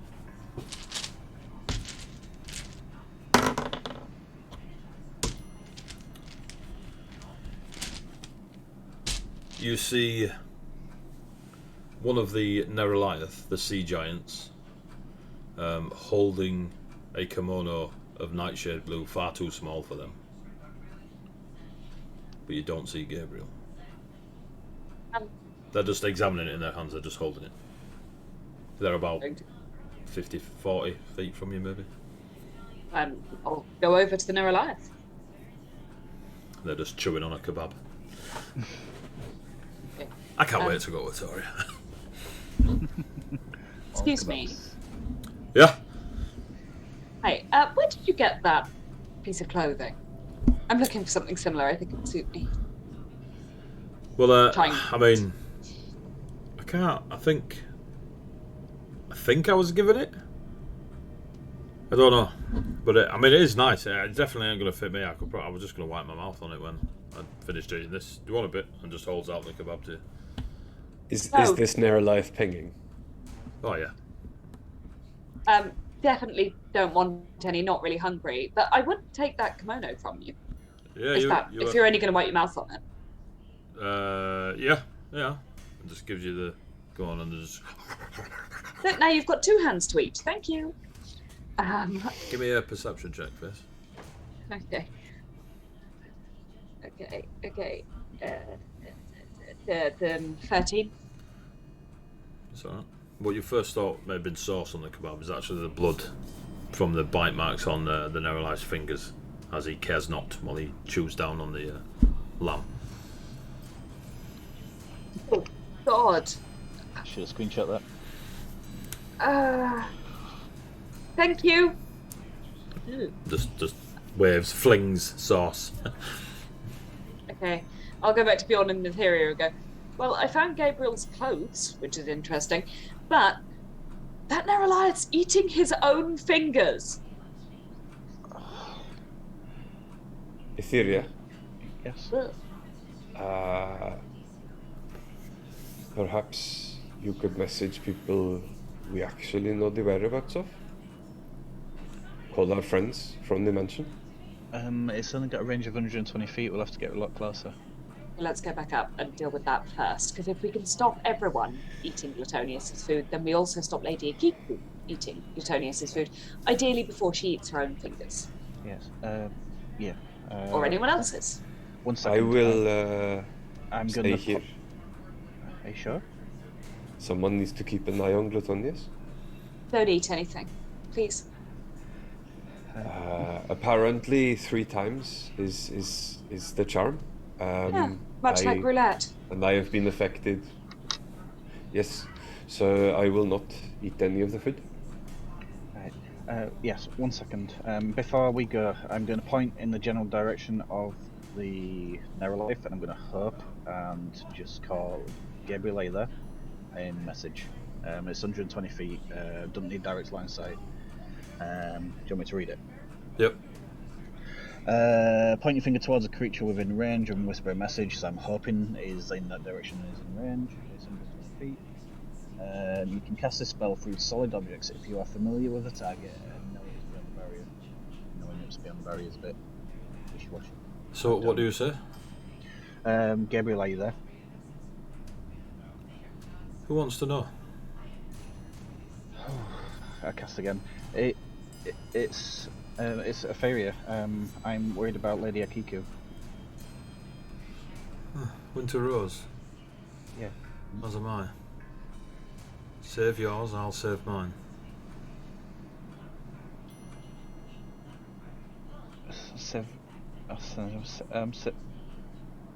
Save my friends? One of you drinks too much. There will be blood tonight. Beyond's in control. He's pretending to drink. Is all you get back. We're going to go get our friends, and I think we're planning Thank to you, create Biggie. You crazy git. Biggie. Oh. 600 bits. Jesus. We've got 4 now total. We're planning to create a distraction up the hill. We're hoping it will help break this.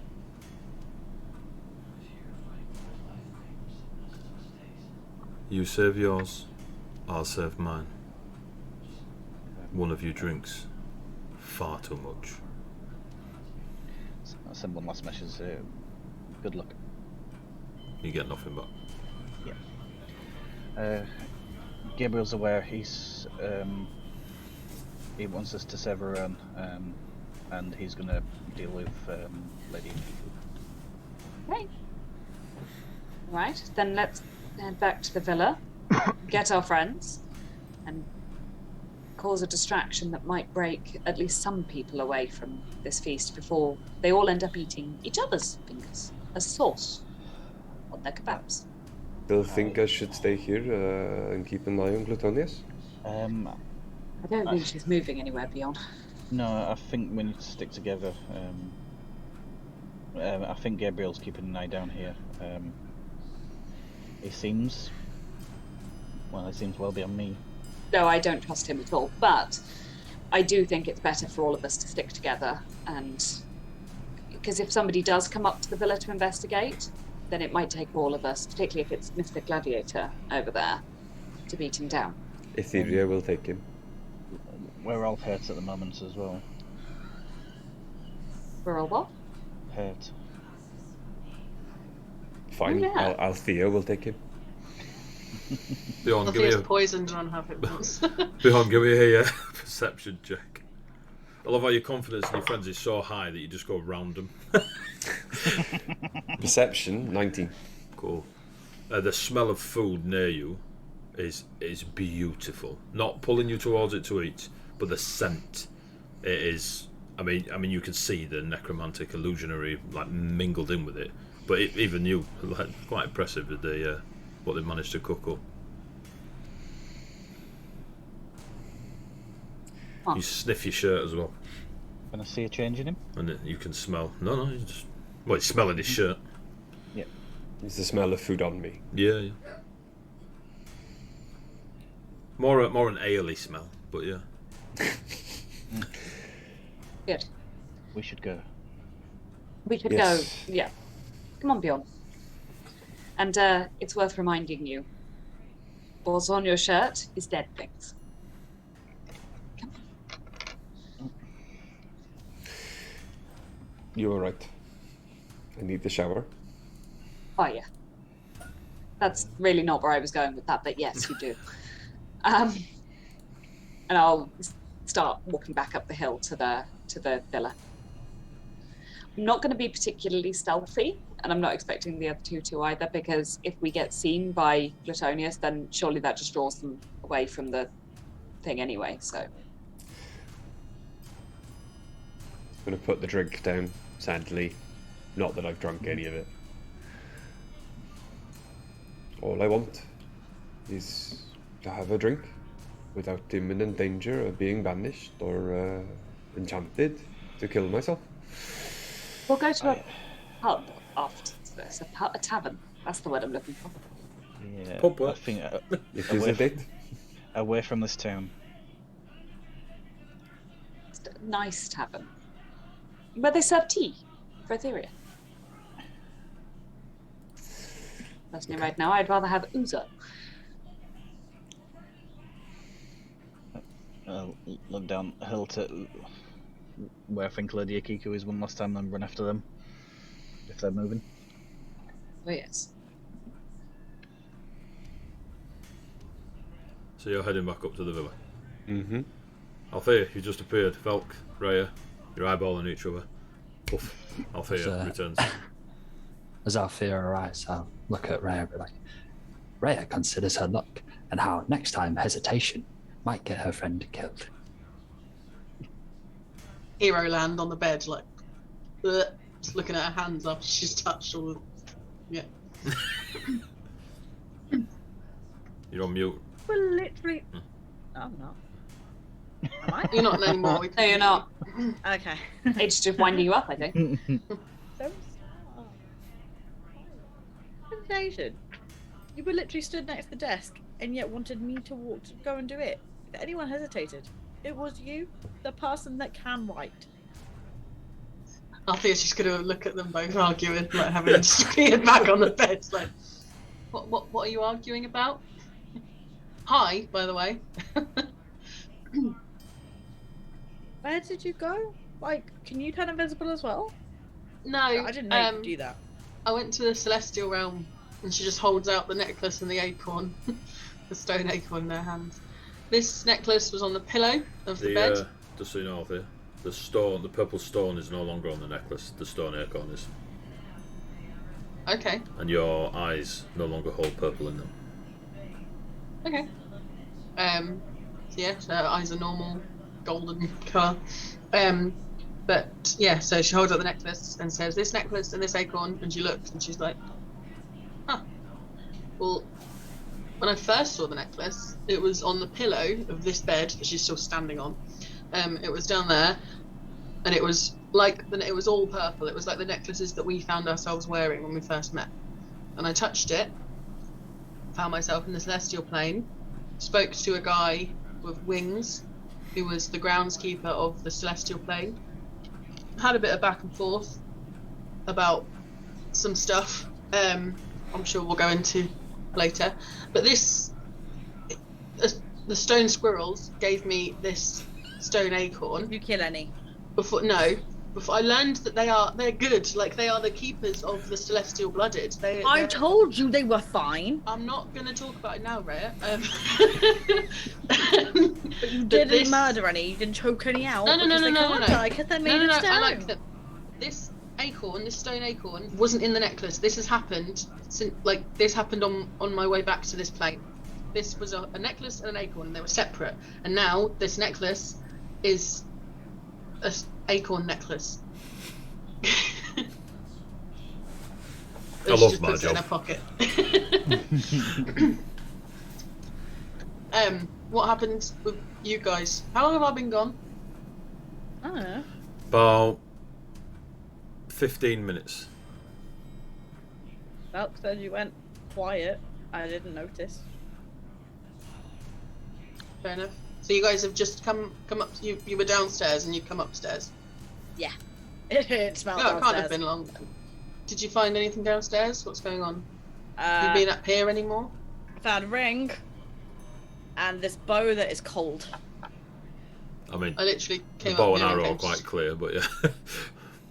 I came up here and came straight in this room, so I haven't seen anything else. But I did find these papers. Does anyone speak Dwarven, Elvish, or was it Orc? Giant. Giant. Dwarven, Elvish, or Giant? I think that's what they're written in. I definitely can't read them. I can talk Elvish. Can you read Elvish? Can you read Elvish? I can talk Elvish. You asked, you said Elvish, I did. So I can speak that. Whilst holding these papers, That is not what you stated. Vel, can you speak Dwarvish, Elvish, or Giant? Exactly, Sage, you said, can you speak? And I can. I like, you get nothing. I'm just going to roll them back up and put them in my pocket. Worst trio ever. Is there anything else up here? I don't want to be in this room anymore. I'm just going to walk out. You see the Getting door bits to the of room ick next off door them. open. You are covered in ick. Yeah. I'm getting the ick off. As she walks out, I'm guessing the smell of her hits me. Yeah, but it's not strong enough to make you. No, but it still. Yeah, it's horrendous. Why do you smell? Jeez. That room smells, and I just landed in that room. No, it doesn't. There are chunks falling off Althea right now. I'm literally stood outside the door, and there is no smell. So why Step do you forwards. Step forwards. smell? No. Then I can't answer your question. You're clearly not going to be happy with anything I say. And if you're not willing to be proven wrong, It sounds weird that you asked me to step forward so I can smell the gross. Cause step into the room, Rhea. That smells extra gross if you smell gross. Can I push Rhea into the room? If you want. I'm going to push Rhea into the room. Alright, give me an athletics check. Rhea, you athletics or acrobatics to defend? While they're, While they're doing whatever while they're doing. that, is the desk movable? Like if I, obviously being small, it's going to take me a little bit of effort, but like if I pull it, like, is it, like, can I move it? There is no visible joining of it to the floor, but it does not move. Okay, cool. What did you get, Ray? 25 on... Sorry. Yeah, so you've got to beat 25, Ray. I mean, I had a 20. Well, Althea's a fighter. Plus 7 No. to athletics. So Her you get rolls- pushed. You get pushed through the doorway as you try to be like, hey, what are you doing? What are you doing? Give me a Constitution saving throw as you're pushed into the room. So, you've got loads of it. 14. It's in your mouth a little bit, but you swallow it back down. I was correct. This room does smell grosser than you. And she stepped back out. Can I see what's in the other room? Can I walk to next door and just poke my head in? Like, oh, You I didn't go in here. see an immaculate room, hardly touched furniture, the bedding, etc. But you see a bedroll on the floor next to the bed and a pillow-esque cushion. You see the armour with the depictions of violence across it, and the helm and the braces and everything. You see a rucksack that's clearly got a large sphere, ball, whatever in it. But everything else is military neatness. Is there a balcony in this room? Yes. Does it look out over the cliff? Yes. I want to get the armour and fling it so that it goes off the side of the cliff. It looks out over the yard and then the cliff. Skittles Benny cosplay. I mean, you guys crossed from the wall to the villa. So not throwing distance for armour. I mean, you'd have to give it some oomph, but it's, it's a suit of armour. Do I look like I... Go on. I was going to say, like, if they're doing nothing, like, I'll wander around into the room as well, just to check Yeah, it out. Like, yeah. nothing else in there. I mean, you hear them walk away and stuff, so yeah. I'm just watching Althea, like, holding the armour, like, considering the distance. Touching distances. Althea considers. Cheers, Biggie. Althea considers simply throwing it into the garden and then throwing it further later. Yeah. Is there like a vambrace, like a small bit of... Yeah, it's a full Armour. suit. It's forearms, shins, pauldrons, chest piece, back piece, helmet. So It's I a want full to Greek or Corinthian, muscle caress sort I'll of.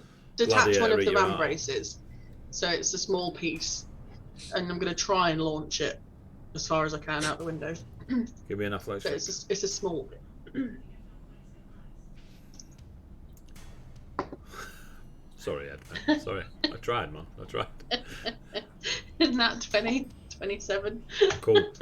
You throw the vambrace and it hits the trees and flower bed of the villa's garden between you, the wall, the cliff, and the sea. That gave me the satisfaction I I mean, needed. you threw it out, like, you know, they took a tree out. I'll give you that. Has anyone looked in that bag? Something very round in there. No? Cool. I'm going to go look in the bag.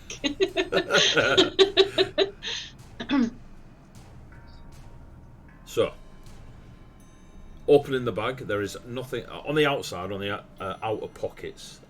You can feel that there is like flint and steel and tinder and such, and a couple of small rations that maybe if you were just going to go out camping away from the arenas for a day or two, you'd probably take a few of these things. But the actual larger pouch of the backpack, there is just what feels like. It feels like cold glass when you put your hands on it and take it out of the bag, and you can see now that you have a sphere the size of like a small basketball, football. Yeah, it is a large size. It is a what's the word? Atmospheric swirl of purple and white in this giant marble that you've got. It is perfectly spherical. And smooth. There are no rough bits on it or anything. Like, it moves around in your hand as if it's oiled, but you don't feel any oil substance on it. So you can move it around in your hand, and it follows the movement of your hand with no friction, no resistance, no insecurity of dropping it. But it just fits in your hand. There's no pull to it. There's no you must hold this magical zen on it. It is just a very, very perfectly smoothed. I mean, there's obviously a trick to it of some sort with it sticking to your hand, but there's nothing going, touch me or die.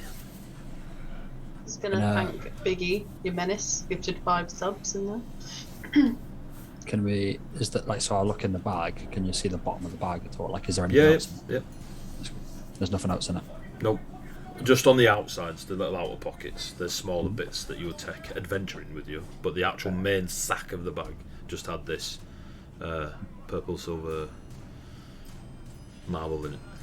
Giant fucking marble. Is it the right marble or the left marble? It's the middle marble. It's the It's missing above. marble, yeah. Seeing things. I'm gonna look towards Velk like, this is way beyond me. Like, I have no idea what this is. Just hold my hand up. I can place it in Velk's hands. Are you about to ritually... Yeah, I'll start doing it. Like, unless anything else happens in that 10-minute period, I'll just start. Well, whilst you're doing that, you hear the door downstairs to the villa open. Alfie, and Rhea. Velk less so, he's kind of concentrating on something at the minute. Having a quick scoot over the balcony, you see Etheria, FaZe and Bjorn enter. I got out with my sword out and just gone when I saw them come in. You guys okay? Yes, how is it going? Yeah. It's going. I went to the Celestial Plane. Velk is looking at a marble, and Rhea has a cold bow and arrow. They're all eating each other, or themselves, sorry, down in the village? Yeah, there was a Neraliath who was eating a kebab, and I thought it was sauce, and it turned out it was blood from their own fingers, which was, Bjorn, take a point of damage as while this conversation is going on. You've kind of gone, yeah, they're kind of eating each other, and you just bite into your finger a little bit. Oh. And then you just carry on talking. Are they having this conversation, like yelling it up the stairs and stuff like that? Pretty much. Yeah, But I but say not yelling, being but subtle. they don't have to yell for you to hear them. There's nothing else going on in the house. I'll just lean over the balcony and talk to them up the stairs. You can hear it though. We need to stop them somehow. Are you done here? You're We about need to 5 cause minutes a in, big though. distraction. Fair considers giving a few more minutes around this place. Velk just needs a couple more minutes. He's looking at the marbly orb thing we found. But I think, yeah, just a few more minutes. Althea considers having a conversation with Rhea about the desk in which a message could be sent to someone such as Alexander to warn them about the state of Clei. Althea's gonna go, yeah, Rhea. Rhea can't fight. We should go up to them. It's not about fighting. There's this desk. Rhea, can we send a message using the desk? I don't know what the desk does, but I found these papers on it, and Velk seems to think we can use it to send a message to Alexander. Rhea tells Althea about how any message wrote upon the desk will be sent to an individual anywhere. Can you have these conversations while casting magic? Aren't you meant to be concentrating? I think so. I'm not sure you can.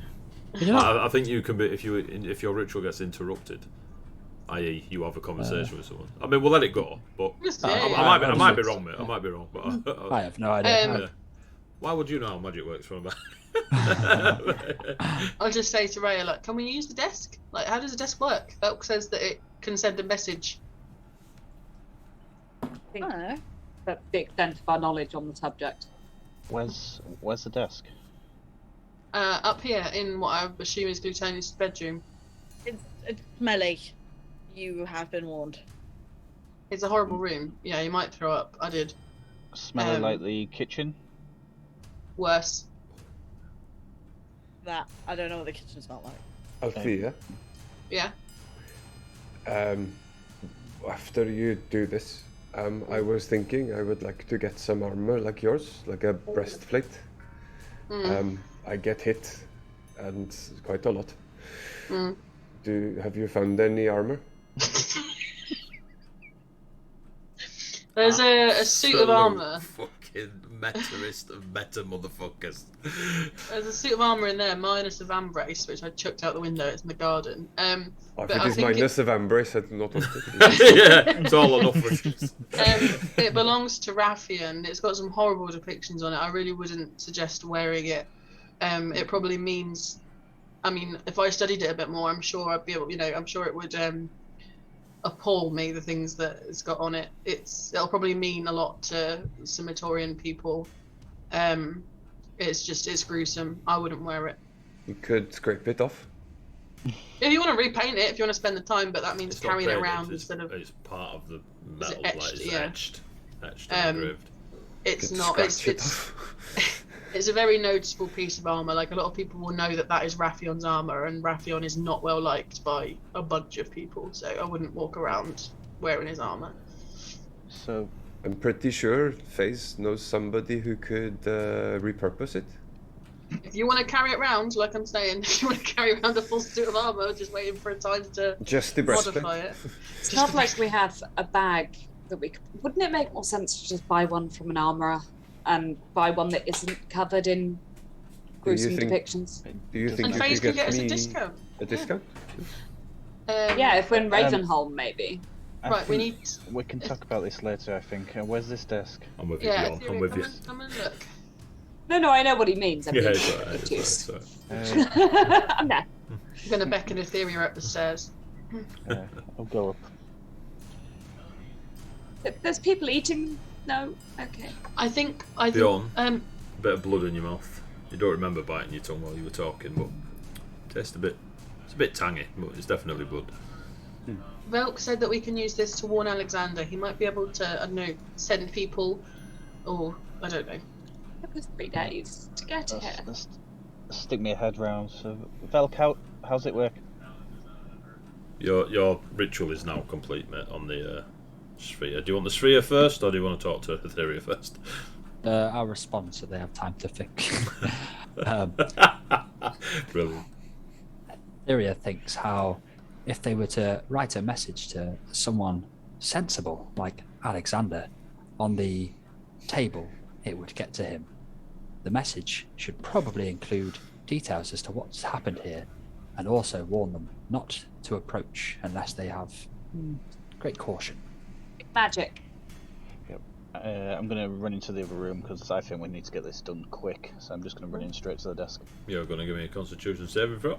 And let's Yeah, I'm hope gonna your fail. dice actually. You've got like 19 rerolls. Come on. 4. That's what I said. Oh, for. No. You've now got 3.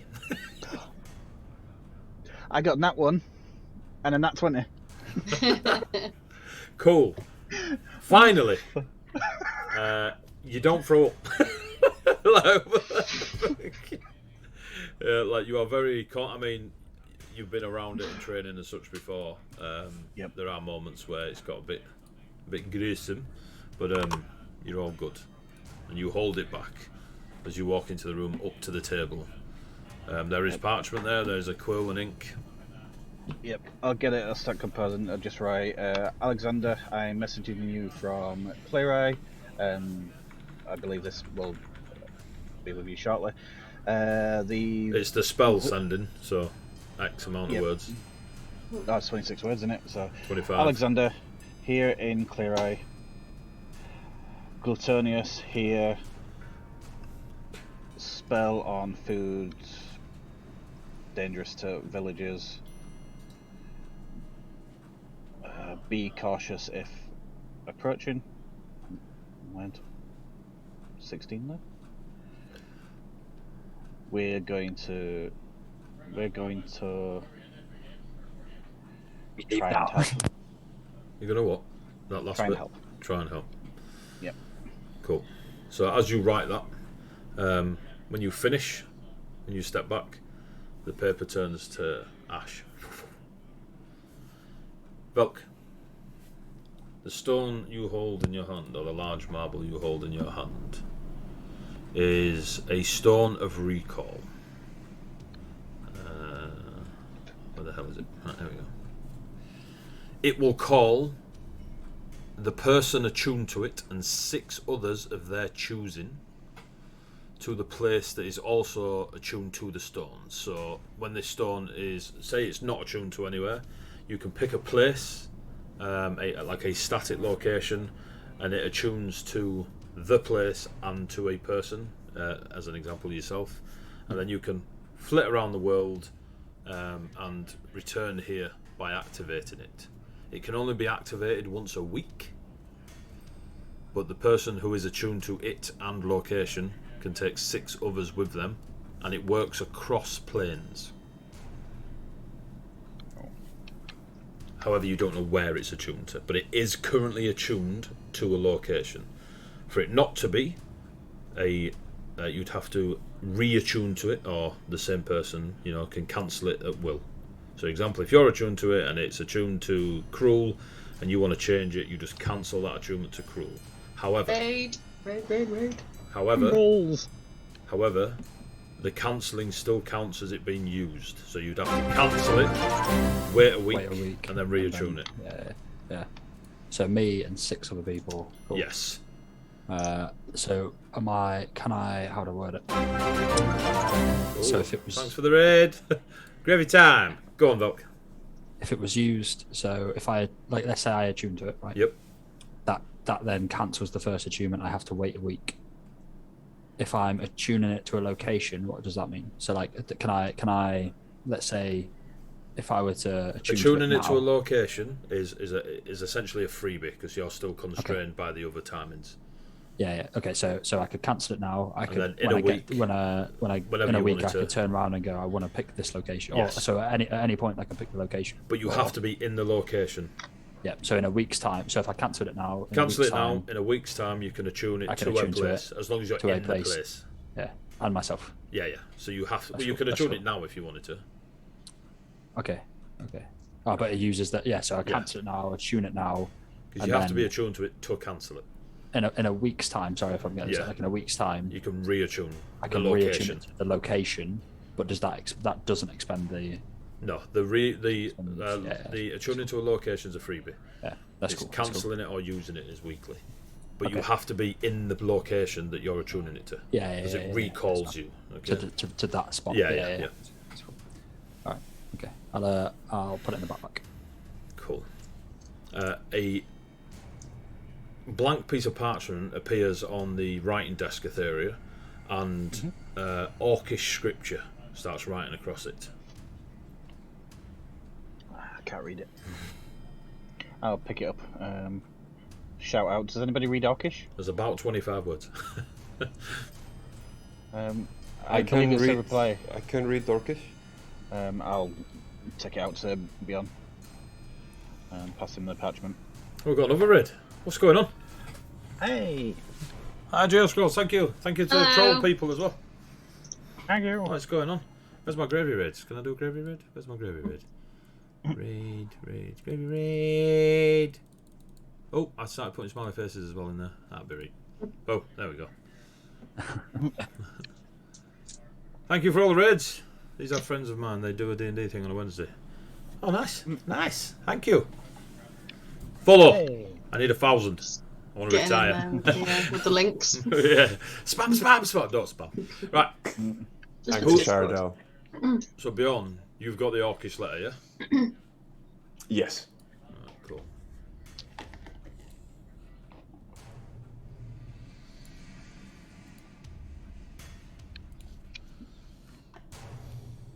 Okay. Don't die. We'll send a friend. If not there, tell me where. What spell do you speak of? That's about it. Cool. Read that out to them. Vel, can I reply? Iria believes they can reply one more time and should probably consider saying something along the lines of necromancy and illusion, and we will meet their friend somewhere nearby, perhaps on the way to Bronze Falls, such as Nearby. Thea. On way to... Where did you say after Bronze Falls? Somewhere such as Thea or Lento, which is further. Seosphere or Lemto? Okay, back in the room. Thea, yeah. Yeah. But what do we do about Glutonius now? Bjorn Going to say, considers Clay is gone. Well, that's cold as heck. The party Cold takes as a heck. second. The party takes a second to realise they had the choice. The choice for what? The moral dilemma. Right, but Clay isn't gone. People are eating themselves. I can't walk away from that, you absolute lunatic. The rest of the party look at FaZe knowing full well there's not a huge amount they can do.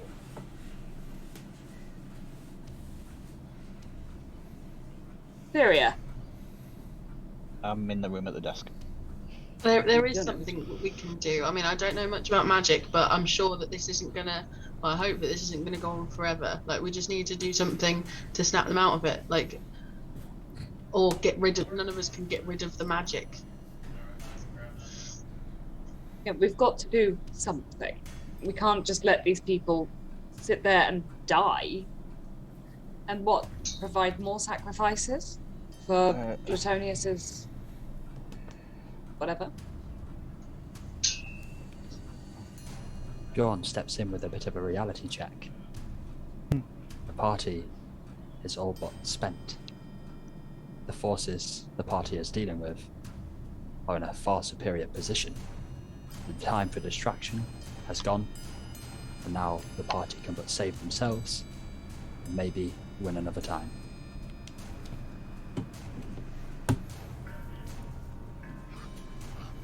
Not all No. of the villagers are under the spell of the food. Yeah, we could still save people though. Set Who's- fire to the who's house, down- cause the destruction. The ones who are lost, but the ones who are not yet under the sway of the food could perhaps run and forget the food and the feast entirely. Bjorn And then- considers the option a little bit more, knowing full well that there is a large swathe of the villagers that are probably now under the illusion and necromancy spell, and therefore any that attempt to run will probably be killed anyway. Bjorn, while you consider that thought, you're chewing down on some rations that you pulled out of your bag while you were just talking. Do I see that? Like as I'm looking. Oh yeah, he might as well have a Mars bar on it. He's got a Snickers, mate. You know what I mean? Bjorn also considers the position he is in. I am in the same position I was in 5 seconds ago, standing here arguing with you about saving these people's lives. Now eating food. Very similar to the people in the market. I'm pretty sure this is not rotten. I am very hurt. Food will give me back some of my health. Do I notice the marks on his hand where he's biting into his hand and stuff? Give me a perception check. 18. So 18 off the roll. 22. There's definitely, wounding around his fingers and such. And he's not, trying to hide it, or he just... Maybe he just got caught in the crossfire of chewing down on a, Nutrigrain bar.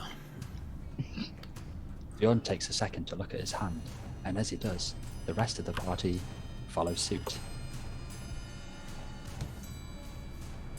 You kind of lick your fingers beyond, obviously it's just an accident.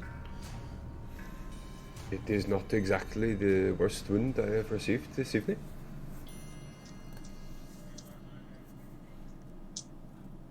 Althea looks over and says, "It's a wound nonetheless, and this puts us even more of a even more of a compromising position." Okay, Althea, what's your perspective? Who is down there with Glutonius? Who is going to be down there? If things were to kick off, who will we be dealing with? At the very If we least, the assume gladiator. Raffian's down there. Yes. Yes. What about Lady Akiku and Gabriel? Lady Akiku has been afflicted by the spell, so I can't imagine Etheria is going to want to leave once they return. And Gabriel wasn't there, but I got his kimono off an Ereliath. Gabriel wasn't with Akiku, and Akiku's under the spell. No, but I think he Gabriel was eat the going food. to... No, I think Gabriel was going to attempt to remove Akiku from the situation. Okay, so we have Gabriel, who would be acting in the same, on our side, essentially, if we were to try and stop this whole scene from happening. So are there any more guards down there, or is it just Glutonius and Rappian that we'd have to deal with? There's the See any entertainers. others? There's entertainers, there's drummers, there's folk from Buxy Bay. There didn't seem to be a policing force, a militia, or you're in a fishing town.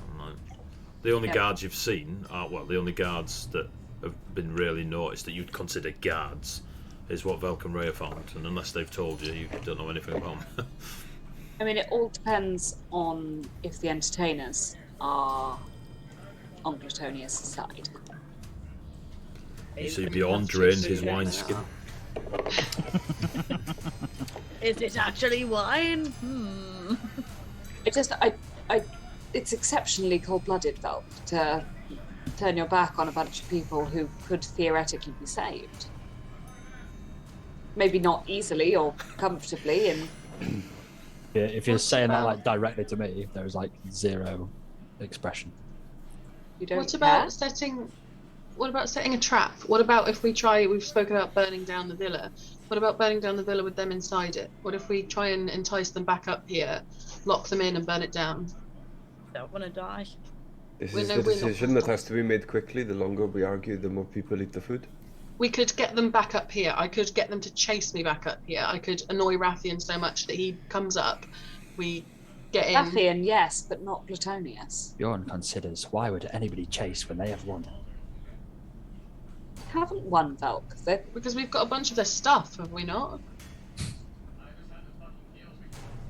Bjorn considers stuff is what got the party into this moral dilemma in the first place, choosing to search for things rather than taking the moral decision. Bjorn considers nothing. Bjorn does not wish to consider anything because right now there are people down in that village dying because of our indecision. So we need to make a decision now to leave or to stay. Bjorn is not considering anything. Bjorn is giving the rest of it up to you. Bjorn has had enough. I am tired. I am hurt. I'm very hungry. Bjorn does not want to make Very hungry, Bjorn. decision anymore. I'm assuming I Starving. heard most of this from in the room anyway. I assume you've not just stood. You walked up to Yeah, Bjorn I've- and gave him a piece of parchment. Yeah, and I've gone back in the room to write another message. Okay. Oh, So what does the you orc can do? you can hear there is an element of decision making going on outside. Yeah. Yeah, it obviously wouldn't take me that long to write a message. So what's the second message? The one that... Second one, Go on. pretty much what Velk said. The Necron illusion magic appears to have taken over. Meet nearby on the way to Bronze Falls, such as Seosphere or Lemter.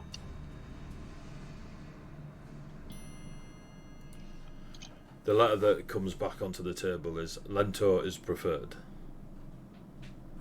Yep, I'll take that back out.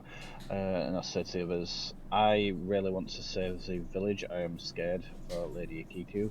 I am not so scared for Gabriel. I think he can look after himself and I don't know him. But he seems capable. He says we need to be worried about our drinking friend. That's Bjorn, who Belka's pointed out is almost chewing his own hand off. As you say that, Bjorn takes his hand out of his mouth. Freya's gonna run forward and cast Cure Wounds second level. It's 12 points of healing plus 4, so 16 in total. On Bjorn. Belk, Yeah, on Bjorn, please. Give me a wisdom saving Belk, throw, what does Bjorn. the orb do? Thea considers the orb and how it recalls people to a specific location. 3. No! 3. You We only have get... rerolls. We have rerolls. Okay. Yeah, It's a reroll. reroll. 2 more. 6. Reroll. Reroll. It's quarter to 11. They use them. Natural 20, so 22. Cool. You took the Ah. healing. You take some healing. Jesus, okay. What place, Belk? What does the orb do? Orb, Althea considers, is already attuned to a place, but attuned to a different person. Can you activate it? Etheria knows that if it's attuned to somebody, they have to activate it. We found it in Rathian's room, so it's going to be attuned to Rathian, and therefore the place is going to be somewhere comfortable for Rathian, which is somewhere we're not going to want to go. If we could activate it, it's possible to send him, but if he has to do it... Bjorn, give me a sleight of hand check.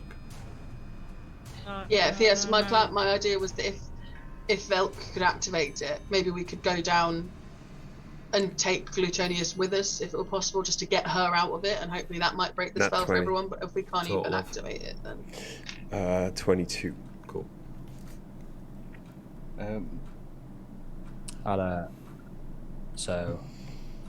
I'll pass the.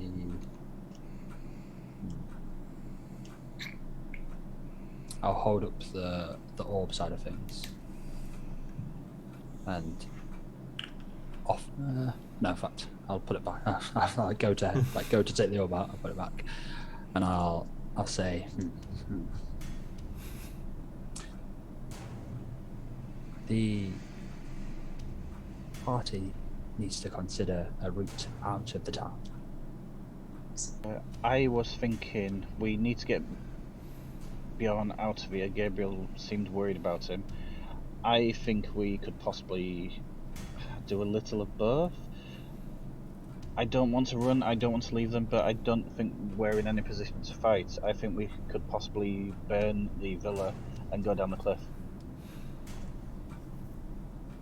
Etheria considers necessity to burn the villa anymore.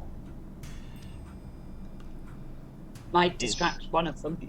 Yeah, it might save somebody.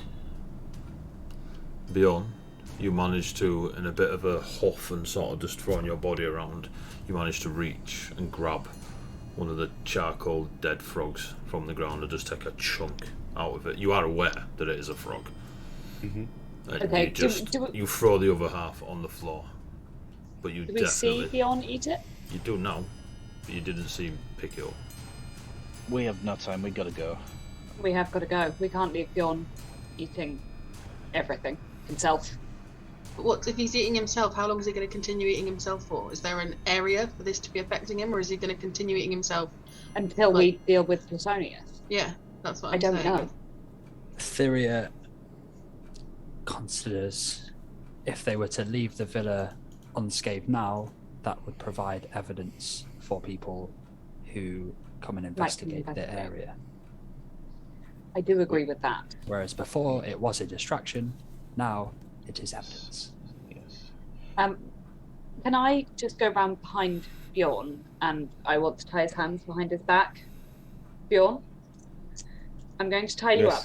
Don't take offence to it. I just don't want you to eat yourself. Please do not take offence like the last time you took me to see a meal. I'm not trying to hurt you. I'm just trying to stop you I do not need my hands tied behind my back. Please let her be on. This is for... It's for your own good, I promise. I am fine. Okay, I'm going to attempt to take Bjorn's hands and tie them behind his back. Grapple check, athletics. Ah, I'm so strong. Beyond athletics or acrobatics, mate. Your choice on defence.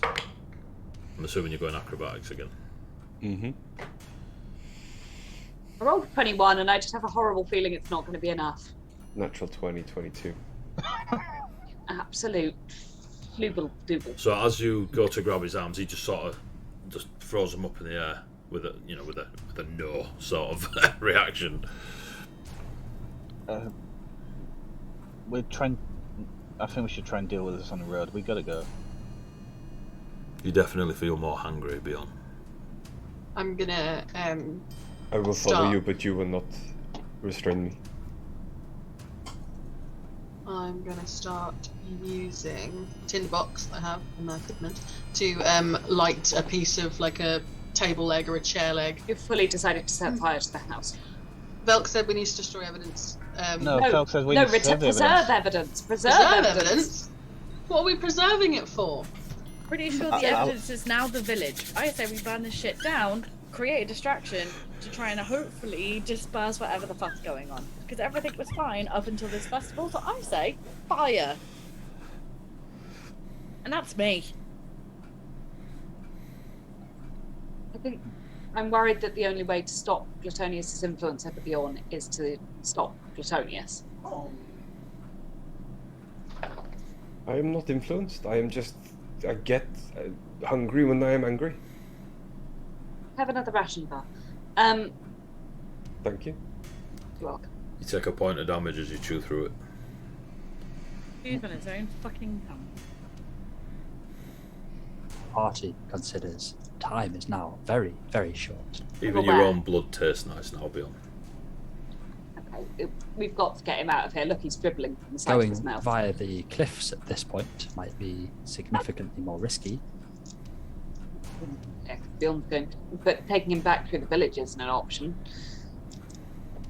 We could go around the village. How much do you weigh? Too much for you to carry. It won't carry me, but we'll carry Bjorn. Unbelievable. Acquaintances, mate. You extra strength to try and carry you out of here. I will, but I don't want to see you chew on your fingers anymore because it's really gross and it's making me feel weird. It was an accident. I don't care. It was an accident. It's weird. Okay, let's. Just to be clear, Sorry, that little gap in the wall, that was like out of view of all the main square and everything like that, wasn't it? When we So that's like a back end. The wall that faces the town there is the southern wall, and you guys, the whole of the northern wall.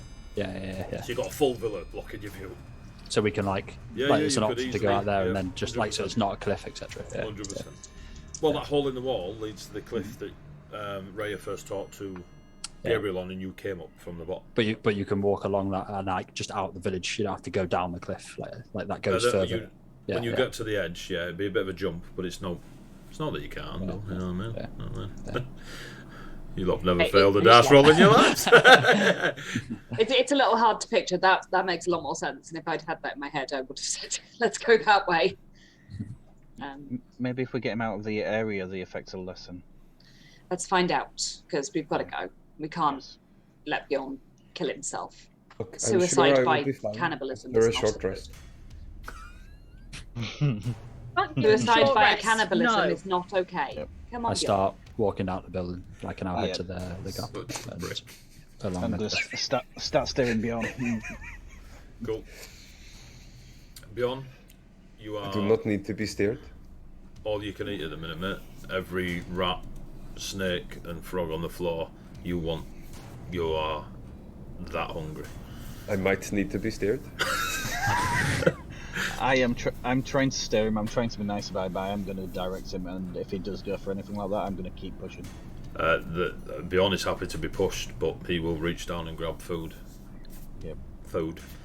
And just take chunks Yeah, out of you're- it and then throw it away. You don't eat the whole thing. You're just picking these up, taking a bite out, throwing it down, God. being pushed along, taking it another chunk, and you're enjoying it.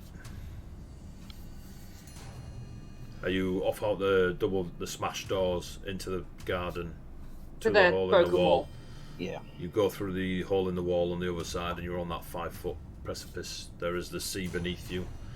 If you go along the wall in a westernly direction, you will eventually get to a mainland. It's a bit hilly, but you'd still be in the town, just not near the square.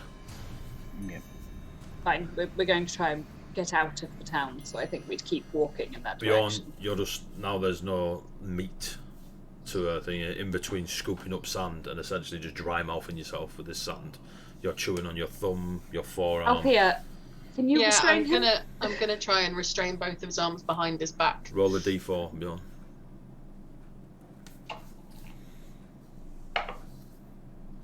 Four. You lose that much no. You take 4. Oh, You that's take not 4 fucking funny. You take 4 points of damage. No. Bit funny. A little bit funny. I'm going to assist Althea. Okay, Althea, grapple check with advantage. Athletics. Beyond, I'm assuming acrobatics. Mm-hmm. No rerolls.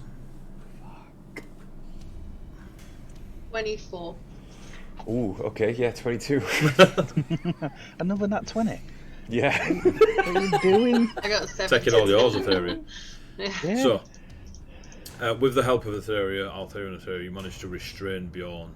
Bjorn, you are fighting back because you are manically hungry, but between the pair of them, technique from Etheria and brute strength from Althea, you're unable to, and they go where they want you to go. Can you carry him, Althea? Yeah, Grab but his this is leg. quicker. Carrying, I could just. carrying in a grapple is far more difficult than. Yeah, I can carry I'll- him. Have no doubt about that. But I I'll would be just- slower. I mean, in theory, you have essentially got Bjorn's thumbs behind his back type. Oh, we're type just sort of holding thing, him and Yeah, marching we've him. got a little bit of arm if each and marching if down. Althea wishes to carry Bjorn, that's Mm. No, that's different fine. to putting him You ever in been a... kicked out of a nightclub by 2 bouncers? It's I, kind of like I was that. I was thinking Assuming you tied are, up now. Rick. I know. Yeah. I was like, thinking, you are, yeah, you I are think, grappling. To tie Bjorn up would then have to be a full-on wrestling match type thing. yeah. We've So just we, got his elbows behind his back and we're Yeah. steering him. yeah, we're frog marching him. That's fine. Is the plan to frog march out of town and head north? Because that's the direction Lento is. I mean, it's a few days away, like the centre. Oh, look, the town's Yeah. over there, sort of Yeah. thing. Yeah, I think we have to. Yeah. Etheria, is there any way that... Where did you last speak to Gabriel? Down in the town square, he told me to look after our drinking friends, and he was going to look after Lady Akiku. Are we within... Could you send a message from where we are now? I can try, but he's probably out of range. If he's Okay, down in the I just town, thought he's about- well outside. It's well over 120 feet away, where you are to That's where fine. they were. You were Yeah, down. Althea wasn't there, so- Yeah, Yeah. it's fine. It's more for I know Etheria. that. Yeah. Yeah, I know that'd be just a complete guess if he's in between, but That's I fine. don't. He'll think probably... he's- He's weird enough, he'll know that we've gone anyway. Seems to know more than he should. That's all weirdos, skills yeah. stat. Magic users, yeah. Yeah, it's got 20 in the weird stat. Yeah. Let's just go then. Yeah, I don't like leaving, but we need to help Bjorn. Yeah, it's breaking my heart, but it's just how things have turned out. March far enough so we're clear and find a campsite. Yeah, I mean, I don't know how we're gonna stop, like how long this is gonna go on for with Bjorn. Like, we're not gonna be able to leave him to rest. Like, we're gonna have to keep holding him. I'm not letting him eat his own hand off. It is night time. as well, by the way, remember? Yeah. Worst Yeah. comes to worst, then we hog tie him, stick something in his mouth so he can't chew his own tongue, and we leave him to sleep.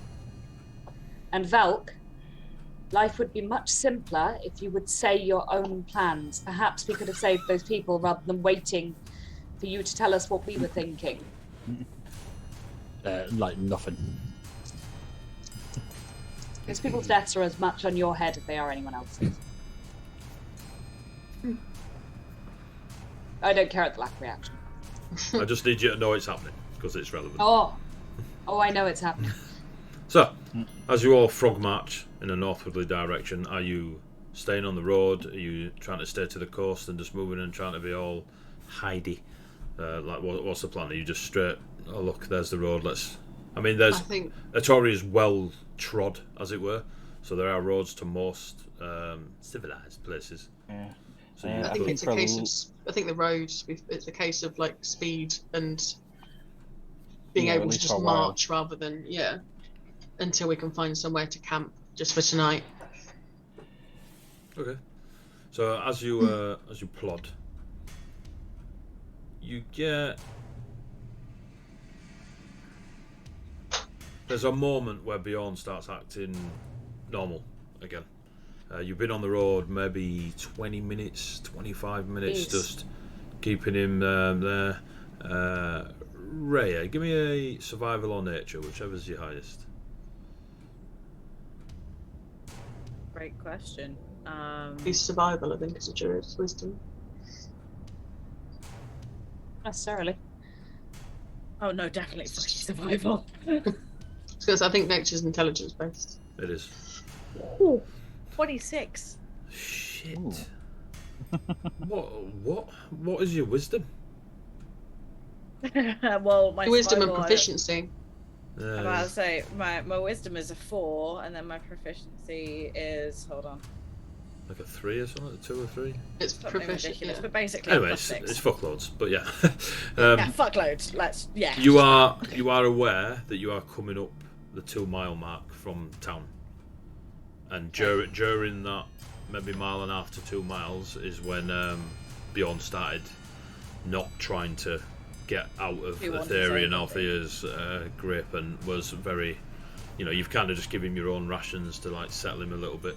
But Bjorn, you're a bit tired. You're not exhausted. You're just a bit tired, a bit down. You're obviously still a bit battered and bruised from previous events, but you are no longer trying to eat yourself, and the insatiable hunger has faded. It's gone. Faded, not fading.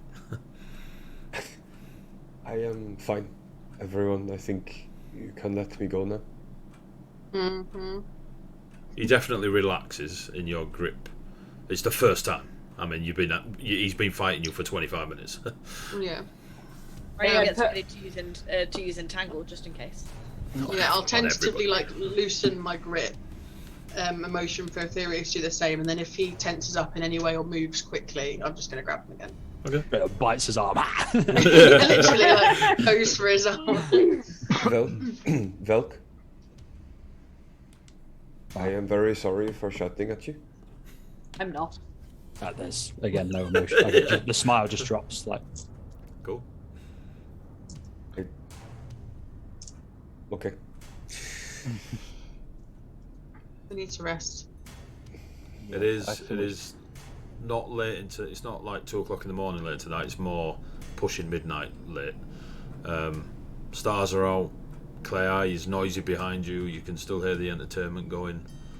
Entertainment or screams? Entertainment. Okay. You are 2 miles away. When we, I'm assuming we're gonna set up camp. Bjorn, when we rest, can we do a watch together? I have some stuff to tell you. Of course.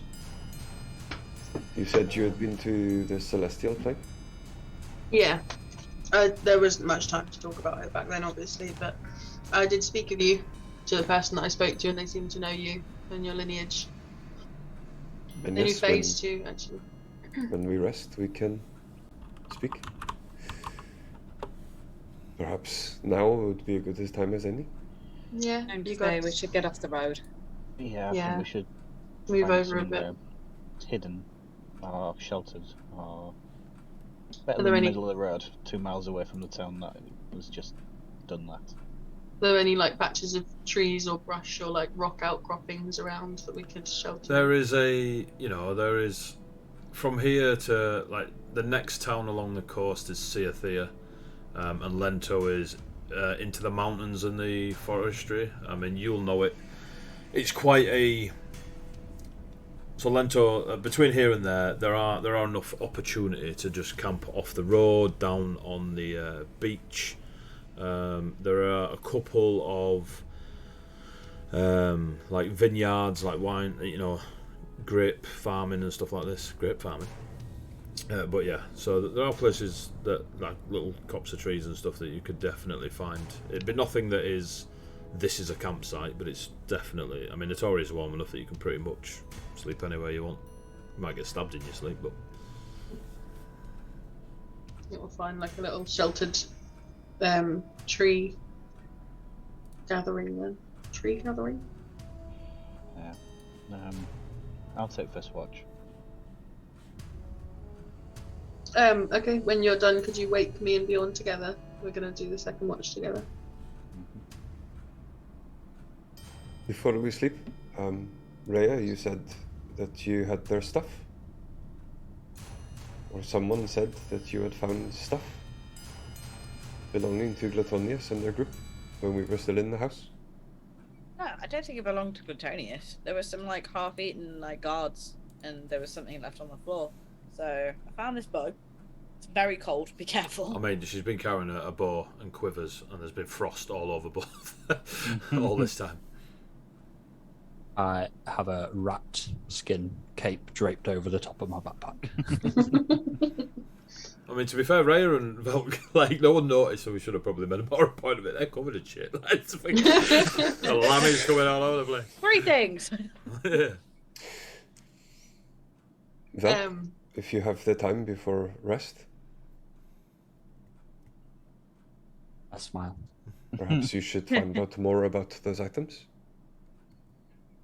I will whip the cloak off and start trying to identify it.